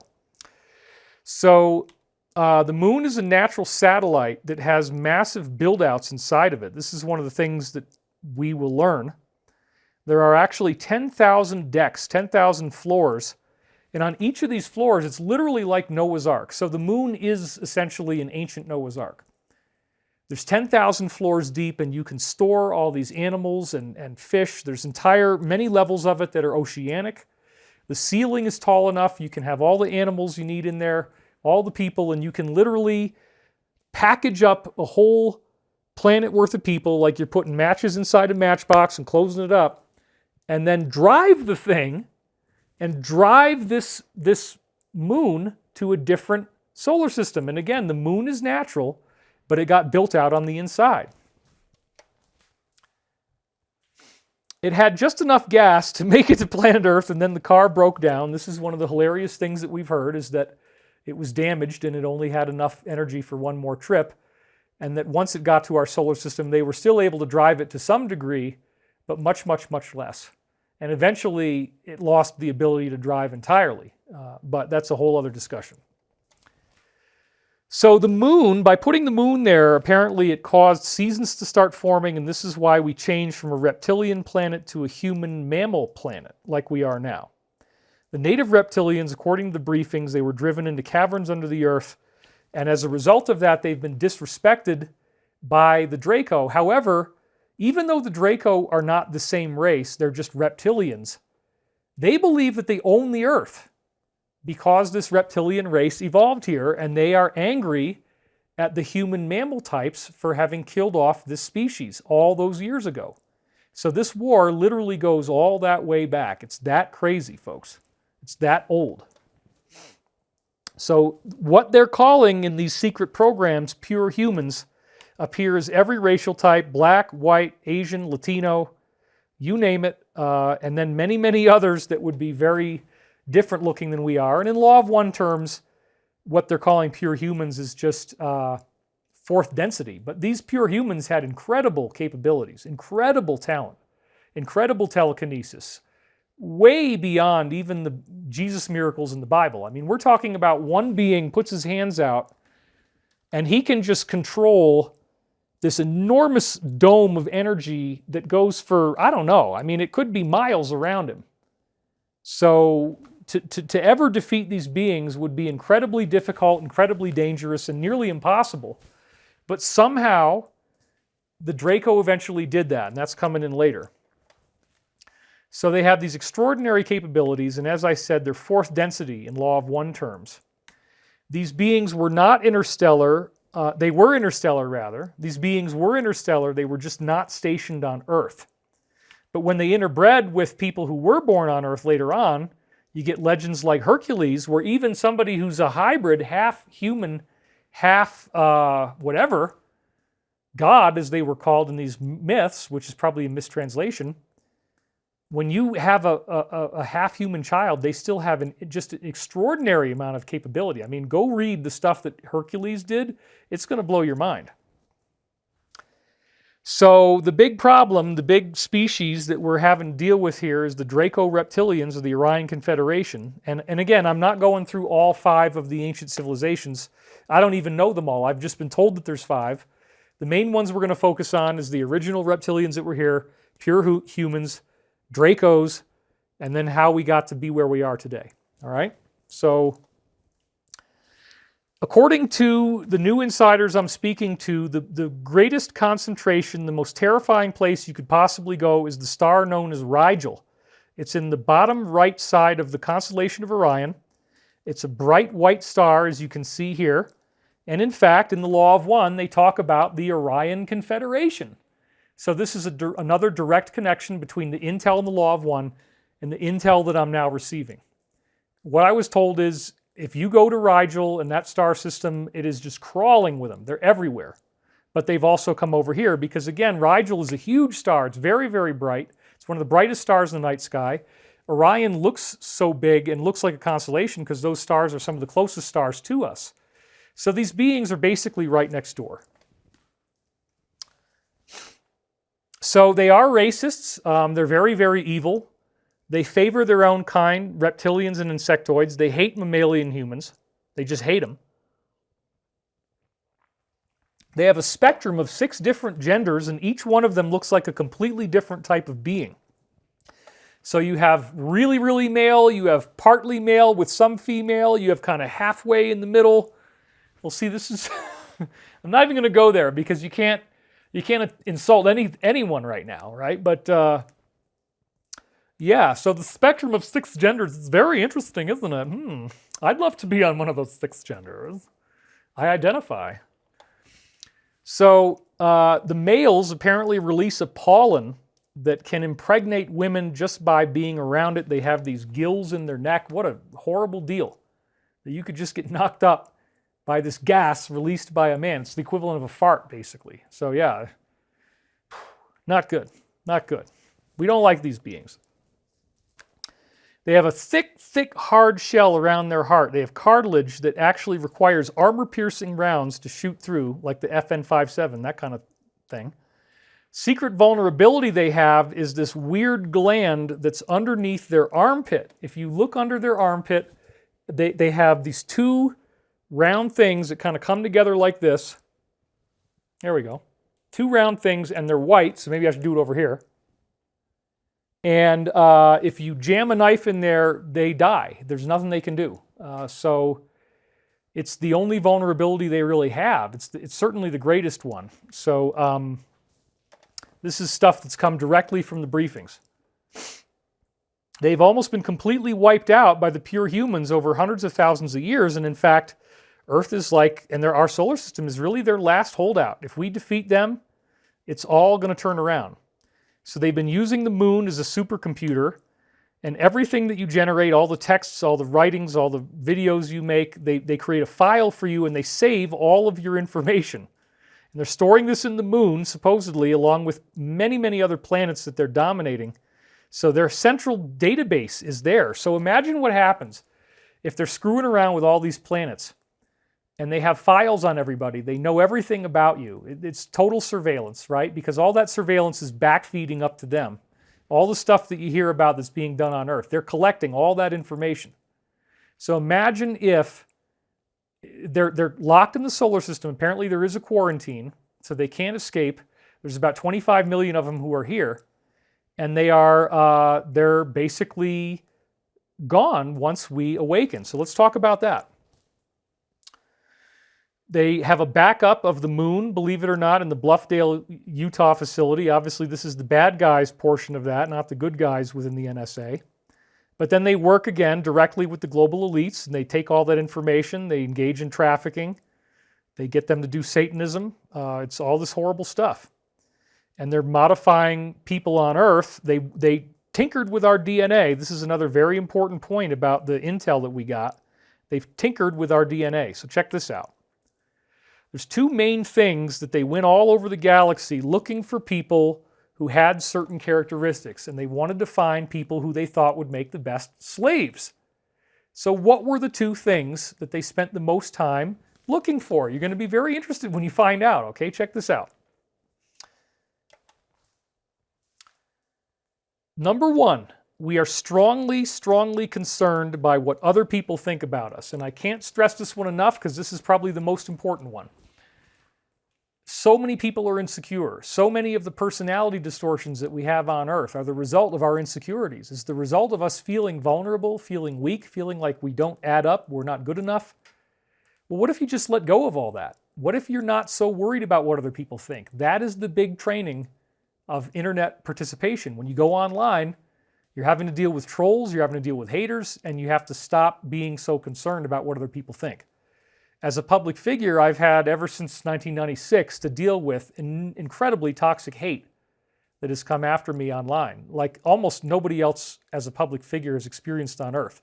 Some of the stories that I have, I've shared with people who are seemingly significantly more famous, and they've never heard anything like it. The savagery, the people that have come after me, and the stuff that we went through. I mean, my entire time I was married to Elizabeth, we were horribly, horribly, horribly attacked by very, very evil people.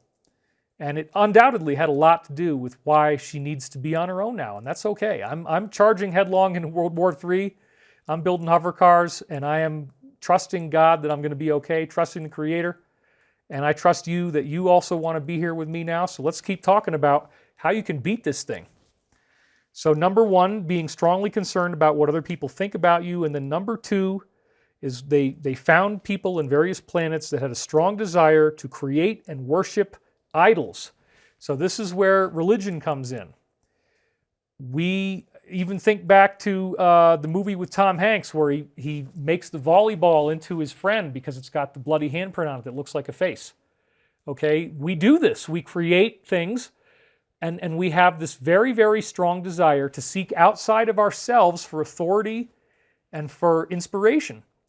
And so if you can stop being so concerned about what other people think about you, because a lot of it is manufactured fake opinions anyway, and at the same time, if you stop creating the desire to worship something outside yourself, it doesn't mean that you can't have a religion. It doesn't mean that you can't be anchored in with Christ light at all, of course. The point is that all of these spiritual teachings, when you get into the deepest levels of the passages in the scriptures, they tell you that the kingdom of heaven is within. They tell you, like in John 14:12, Jesus said, as I do these things, the miracles, so shall you do them, and greater things, for I go unto my Father. And now with the Michael prophecies, I'm hearing about a non-catastrophic timeline. So with these traits that they programmed into us, we are very easy to control until we hit this critical point where we evolve.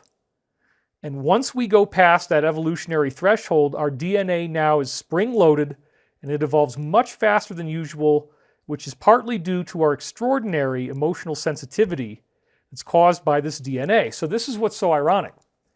Creating and worshiping idols, having that lust for God, if you will, and then having this self-consciousness, it makes us very, very emotional. So we are far more emotionally sensitive. Our emotions are far deeper. Many other ET races, by our standards, would seem remarkably unemotional, remarkably like Spock and the Vulcans. There's a reason why those characters show up in our modern mythology, and it is because actually we are way more emotional than most other ETs that are out there. However, we also get these abilities much quicker. And so I'm very, very excited about that part of it because that's where my life has been taking me. So getting back to the Draco, they feed on our fear. This creates a usable energy that some call loosh, and they actually do use that. It does generate a tangible energy. Jacob said that if enough people on earth felt happiness and were laughing for even one day, that the Draco would be completely defeated. And this is their greatest weakness. They can never allow us to have a single moment of great happiness on planet Earth. And I think we're going to get that once we get to the point of tribunals and these guys being arrested. So you have to understand that the main thing the Draco need to do is keep us constantly on the ropes. We have to constantly be afraid. We have to constantly be traumatized. We have to constantly be upset. We have to constantly be tearing each other down. Domestic violence like you're seeing in the Johnny Depp Amber Heard trial. It's so sad now. It seems both of them were committing these acts. You know, we need to level it up because we have a responsibility to not invite in this Draco influence. They can telepathically influence people. This is one of the things it talks about in the Law of One. It's very, very important. If you indulge in these negative thoughts, negative beings can push you farther in that direction, and they'll push you and they'll add energy to see how far you can go. So for example, one of the things they'll do is if you're committing acts of bullying, abuse, harassment to others, they'll give you a high. You get a high off of that. And they'll shoot energy into you to make that high seem like it's even higher. But again, this is like being a junkie. It's a road to nowhere. It's an endlessly losing proposition to participate in demeaning other people and making them feel bad. But a lot of people have personality disorders and they don't really have any control over this. That's one of the most sad things. The physiology of the psychopath, 7 different parts of the brain shut down that are responsible for creating empathy. And unless they usually will take medication and go through therapy, unless they'll do those things, they're not going to get better. And there's an enormous amount of this untreated mental illness in the world, and it's getting a lot worse. And when you see the deep state, when you see these cabal folks, it's really more like people who have just become so absorbed in the psychopathic persona that all of these things that you can read about in the descriptions of the psychopath, imagine that applied to how you would run the world. It's all about lies. It's all about deception. You are forced to believe the lie. You fall in love with your abuser. You get trauma bonded, which you think is love. It's really not. They use limerence, which is a sexual bonding. And it's not real love. So the deep state through their media creates pornography. They want you to watch big boobs and big butts, and they want you to watch six-pack abs and, men who are all buffed out. And so men are having body dysmorphia disorder. Women are having body dysmorphic disorder. Nobody's attractive enough to match up to the porn. And that's sad. But the fact is, we don't need to judge ourselves anymore by these false idols that have been created. We don't need to worship those idols. Hollywood wants us to worship them. Hollywood wants us to create a sacrament around celebrities. And for a long time we did. Our God impulse was attached to musicians and celebrities. And it doesn't have to be that way. In fact, that's a critical component of breaking down our programming. This is one of the reasons why I'm not always feeding new content out there. It's not necessary for me to talk all the time. I live up on the mountain, and sometimes I come down for a teaching. All right, here we go. Back to the slide. So they are very weak now, the Draco. They're trapped in our solar system quarantine. They can't get out. And if you ever actually get into a fight with them, this is from Uncle Jack, you can kill one of them, mate, armed with nothing but a knife. It's a 3-step process, and what you have to do is you hit them in the foot, so you run towards them real quick. If you do have a blade, and if you ever ended up in this situation, you can take them down this way. You run towards them, you stick them in the foot. This usually causes them to either bend over or fall. Either way, they're distracted enough that you can hit the tail. The tail is about this long. It comes down to a point. It's a cone. And if you stab in anywhere on that tail, they have tons and tons of nerve endings in there. It's actually a very, very sensitive part of their body. And at that point, they will go into a writhing agony, and then you get under the shoulder blade and you get that gland. And one knife stab and they're done. So that really will work. And he apparently killed many of them this way. So he says.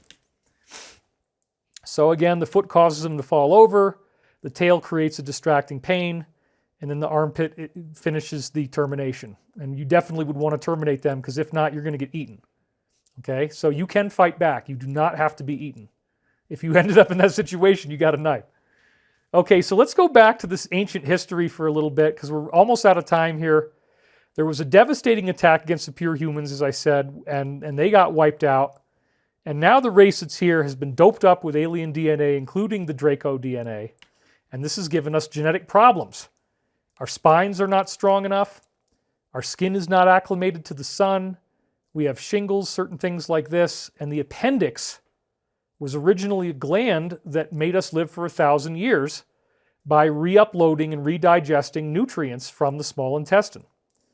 And unfortunately, they removed this organ from us, and so now we have this funny thing that hangs down off the small intestine. Hey, what the heck is that? Well, it would have originally connected up to the liver and been something that you could see like another part of the intestine, but they removed it. And in so doing, we're not pure humans anymore, and we don't have the talents anymore.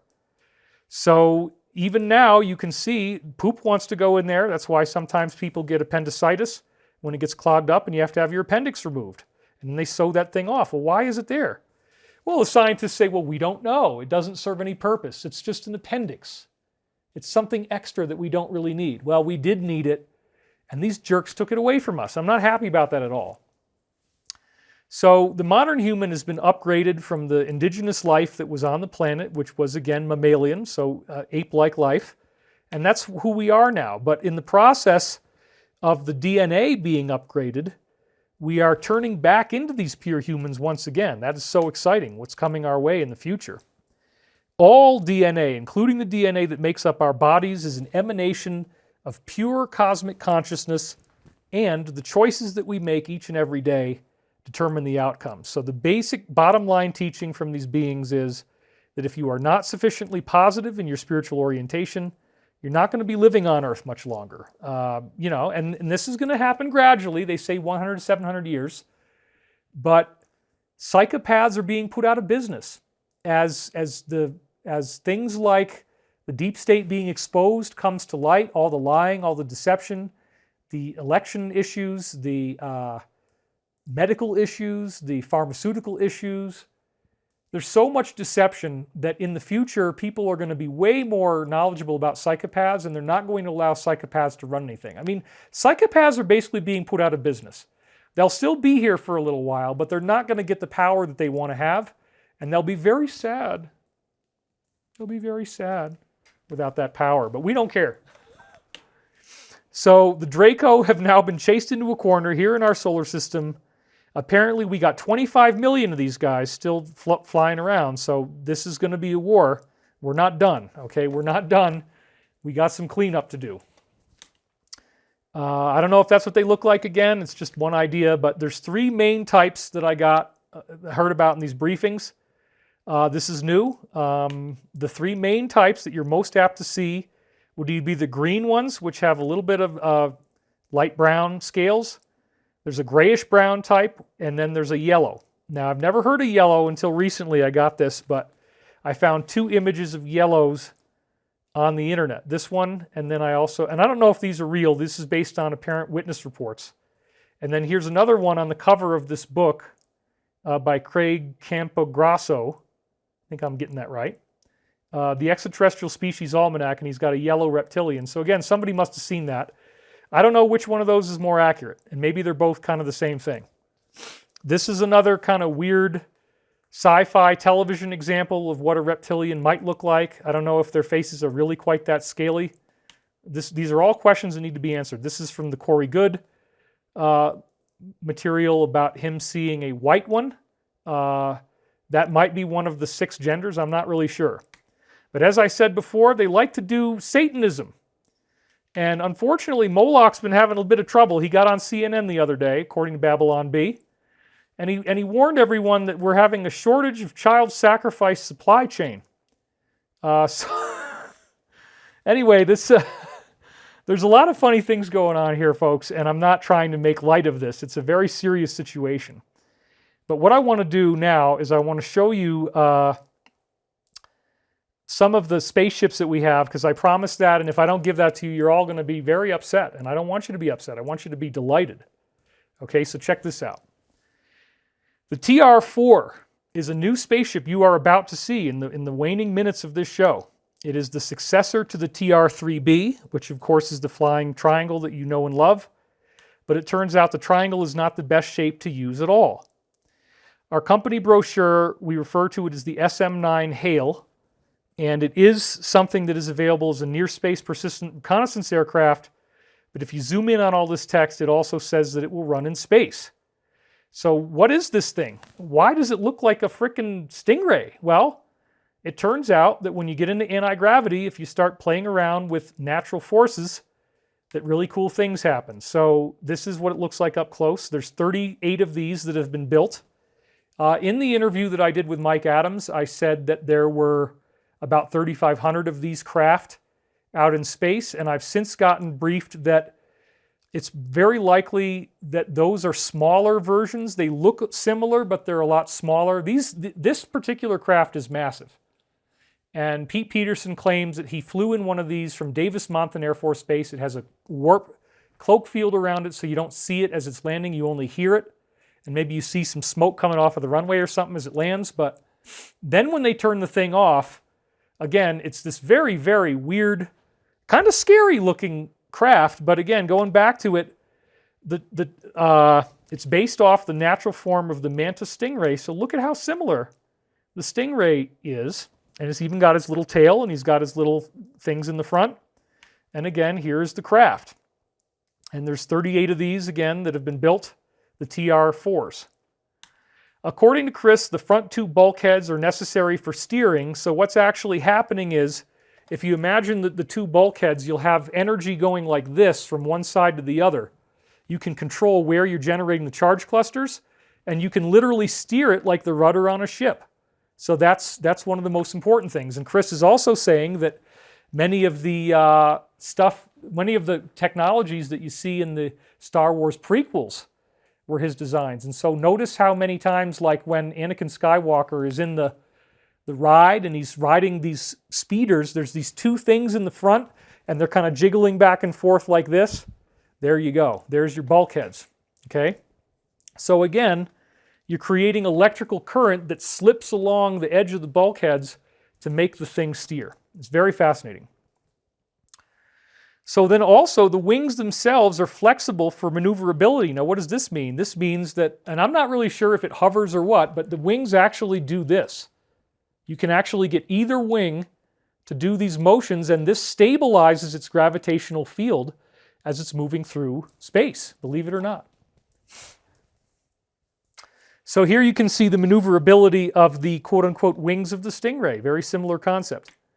So the tail also has further navigational stabilizers in it, helps the whole thing run, and then of course those two fins above the tail are actually when you're using it in air. So this is a hybrid air and space vehicle, meaning that the military needed something that you could park at a conventional military base. You can have it take off and go into space, not like the space shuttle where you need big booster rockets, but it actually launches into the air like a plane, and then at a certain point you turn the anti-gravity on and then it becomes a spaceship. So this is how the real world of spaceships actually works. You don't just build a straight UFO, you build a hybrid plane because this was the needs of the community, if you will. So Mother Nature already had the answers in the Stingray. Isn't that interesting? And here we see it in this craft. Flexible wings, very fascinating. And here it is again up close from the side. Another ship that we have that also goes into space is the SM-39. And here it is. Once again, this is me with a 3D printed version of it from the original SolidWorks models. This can actually be built. It's going to be the fastest, most badass plane in the sky using conventional technology. And it can go into space. And so there again are your two bulkheads apart from the fuselage. That is where the anti-gravity is located and why you need those there.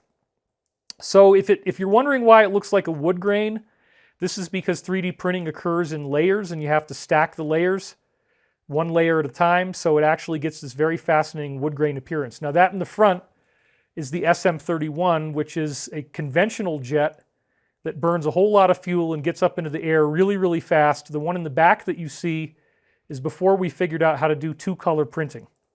And then I got really excited when the two-tone printing actually worked. Now you've seen this one before if you've watched some of my other talks. This is the NLE hover car. And in this case, I guess the bulkhead function is in the wings. But the wings, as I've said before, they actually fold up like this and it will park in your driveway or in a regular parking spot. So once again, we have this existing infrastructure of automobiles and we have to make something that will work in regular parking spots and regular garages. So this is one potential answer to that. Now, we've been told don't necessarily fall in love with the design. We might change it a little bit later on, but here it is. So this is the front side view, lots of interesting things off of it, and that's related to the gravitational fields too. Side view, and again, there would be glass up at the top, so that would be a canopy that you could see through. So imagine now that you would see people inside this craft looking through that canopy. And you would see people sitting in it from the top down. The jet exhaust ports are there, you can see that. Now here's one other thing I wanted to show you guys before we run out of time. Something that is actually very practical, saving you money as a taxpayer in California. Significant amount of money actually. The firefighting issue is very serious and there's no other new planes that are engineered for firefighting except for this one. And the C-130, which is already out there. So this is the SM-100. It's one of Chris's original designs. This is an original rendering that he made. And then this is the version that I created, which is, again, it's I put the wings on upside down, so the motors are upside down. I thought they should be above the water. It turns out they can hit the water, as you saw in the previous slide here. They are below the wing. So that was my bad. And then later on, we put tabs in it so people won't make that mistake. And you see there's 3 SM31s in the background that I printed. And I did all this myself, by the way. I figured all this out on my own, how to get these to print. So that's going to be the new firefighting aircraft. Now, what we normally use is a C-130, and that's costing you, as a California taxpayer, $90 million per plane. This is one of the seaplane versions with pontoons on it, but typically it looks like this. You've all seen these. This is a German version of it, or Swiss, I guess. It says it's easy to load. It's been around since 1954. So we're talking 70, we're literally talking a 70-year-old airplane. And this is what we're using to fight fires, but the problem is it's horrible for the purpose. It has horrible maintenance costs. It's very expensive. The whole thing needs to be redesigned, but normally for a defense contractor to do that would cost over $1 billion. And all these people, you get somebody who's as specialized as Chris, he can make that design. So this is really practical stuff that we can use today. So here's a fleet of C-130s again, as you can see. Here's an India version. And it has a huge cargo hold, so I'm just showing you how much stuff it can hold inside. It's pretty amazing. So what we're going to be building, and the profits from this will help to go to make you your hover car and your power plant, is we're going to sell California a firefighting aircraft for $30 million instead of $90 million. But instead of building something that's 70 years old, let's build something that's new, that has all these technological advancements, that holds more material. So check this out. How do you like saving $60 million per plane? Well, you could use that for a lot of things, you know, gender studies, and California has some really interesting things they want to do. You know, you have a lot more money. You know, you'll have a lot more money. So just look at it that way. So again, the maintenance costs are also, slashed to 1/3 of the C-130 because it's been designed to be a firefighting aircraft. It's designed to scoop up water and hold it in its cargo bay. Everything's been remodeled around that. It holds 4,000 gallons of fire retardant or water, whereas the C-130 maxes out at 3,600. And then in future generations, probably not the very first one, we're going to have vertical takeoff and landing. So you'll literally be able to just drop down, grab the water, scoop it up, and drop back and rise back up into the air. And then in the first generation, we're going to have a super scooper where you just fly over the lake and you grab the water. And I'm very, very happy to report here today that as of literally just a few days ago, the federal government is finally showing interest in these aircraft. And again, if we can get these made, it's going to save you a fortune. It's going to fight fires. It's going to keep people alive. It's going to save a fortune in terms of infrastructure, property damage loss. And this is just the beginning of a future that involves hover cars, anti-gravity, power plants, free energy, warp drive, interstellar travel, hanging out with our cosmic brothers and sisters out there in the universe. And on top of all this, I have received this Michael Prophecies thing. It is so amazing. All of these prophecies that relate directly to what's going on right now and tell us that we are going to be okay. We're getting through this in one piece.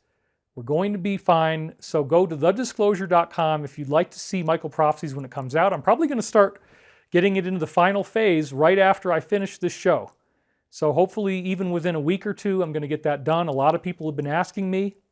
And let's now, before we close, just do a very short meditation to make everything nice. So I'd like you now to close your eyes, put both feet flat on the floor. Let yourself take a nice deep breath. And as you breathe more and more deeply, you feel yourself becoming more and more relaxed. Seeing the amazing opportunity that we have at this moment in history to be a part of something greater than ourselves, to realize once and for all that we are cosmic humans, and that the technology that we need to free ourselves already exists here today. This great interstellar battle that's raged on for hundreds of thousands of years has reached its final point. According to Jacob, the timelines all show that the Draco will be defeated, that there will only be a very small amount of them left once this happens, and that they will really never recover, so that they will not be able to keep doing these crimes to so many other planets.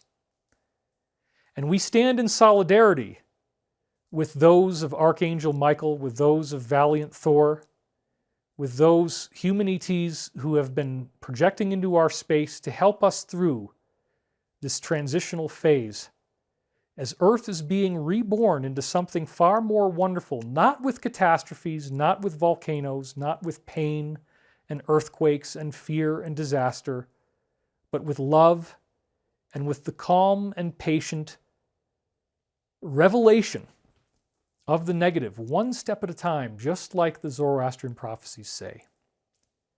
In closing, I ask you to remember that you are a perfect holographic blueprint of the One Infinite Creator, that you are perfect and unique and wonderful in every way, that the fullness of the universe's creative potential is within you now, and that you have everything within you that you need to recreate the universe through nothing more than just yourself.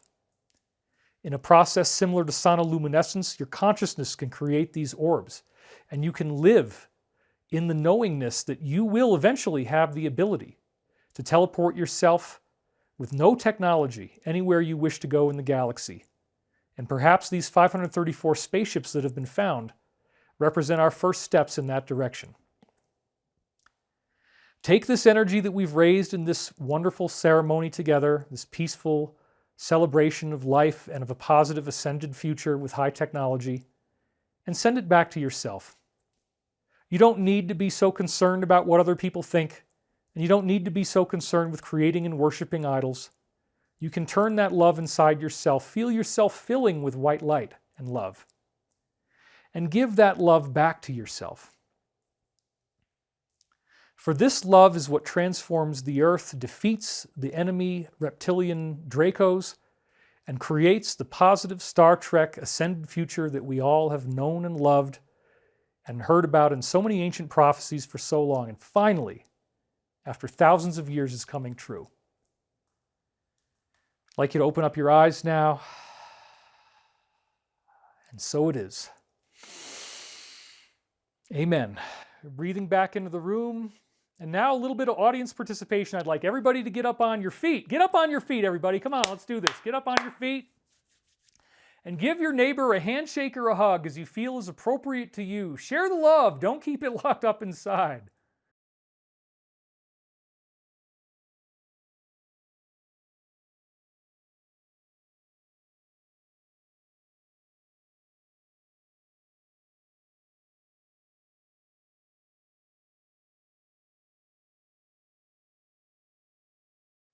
All right, this is how I guarantee a standing ovation. This is David Wilcock. Wanted to bring you a big show. Thank you, everybody. I appreciate you so much. And New Living Expo, give it up for the organizers, Ken Kaufman. Thank you guys so much for bringing this together. And we will see you next time. Thanks for watching.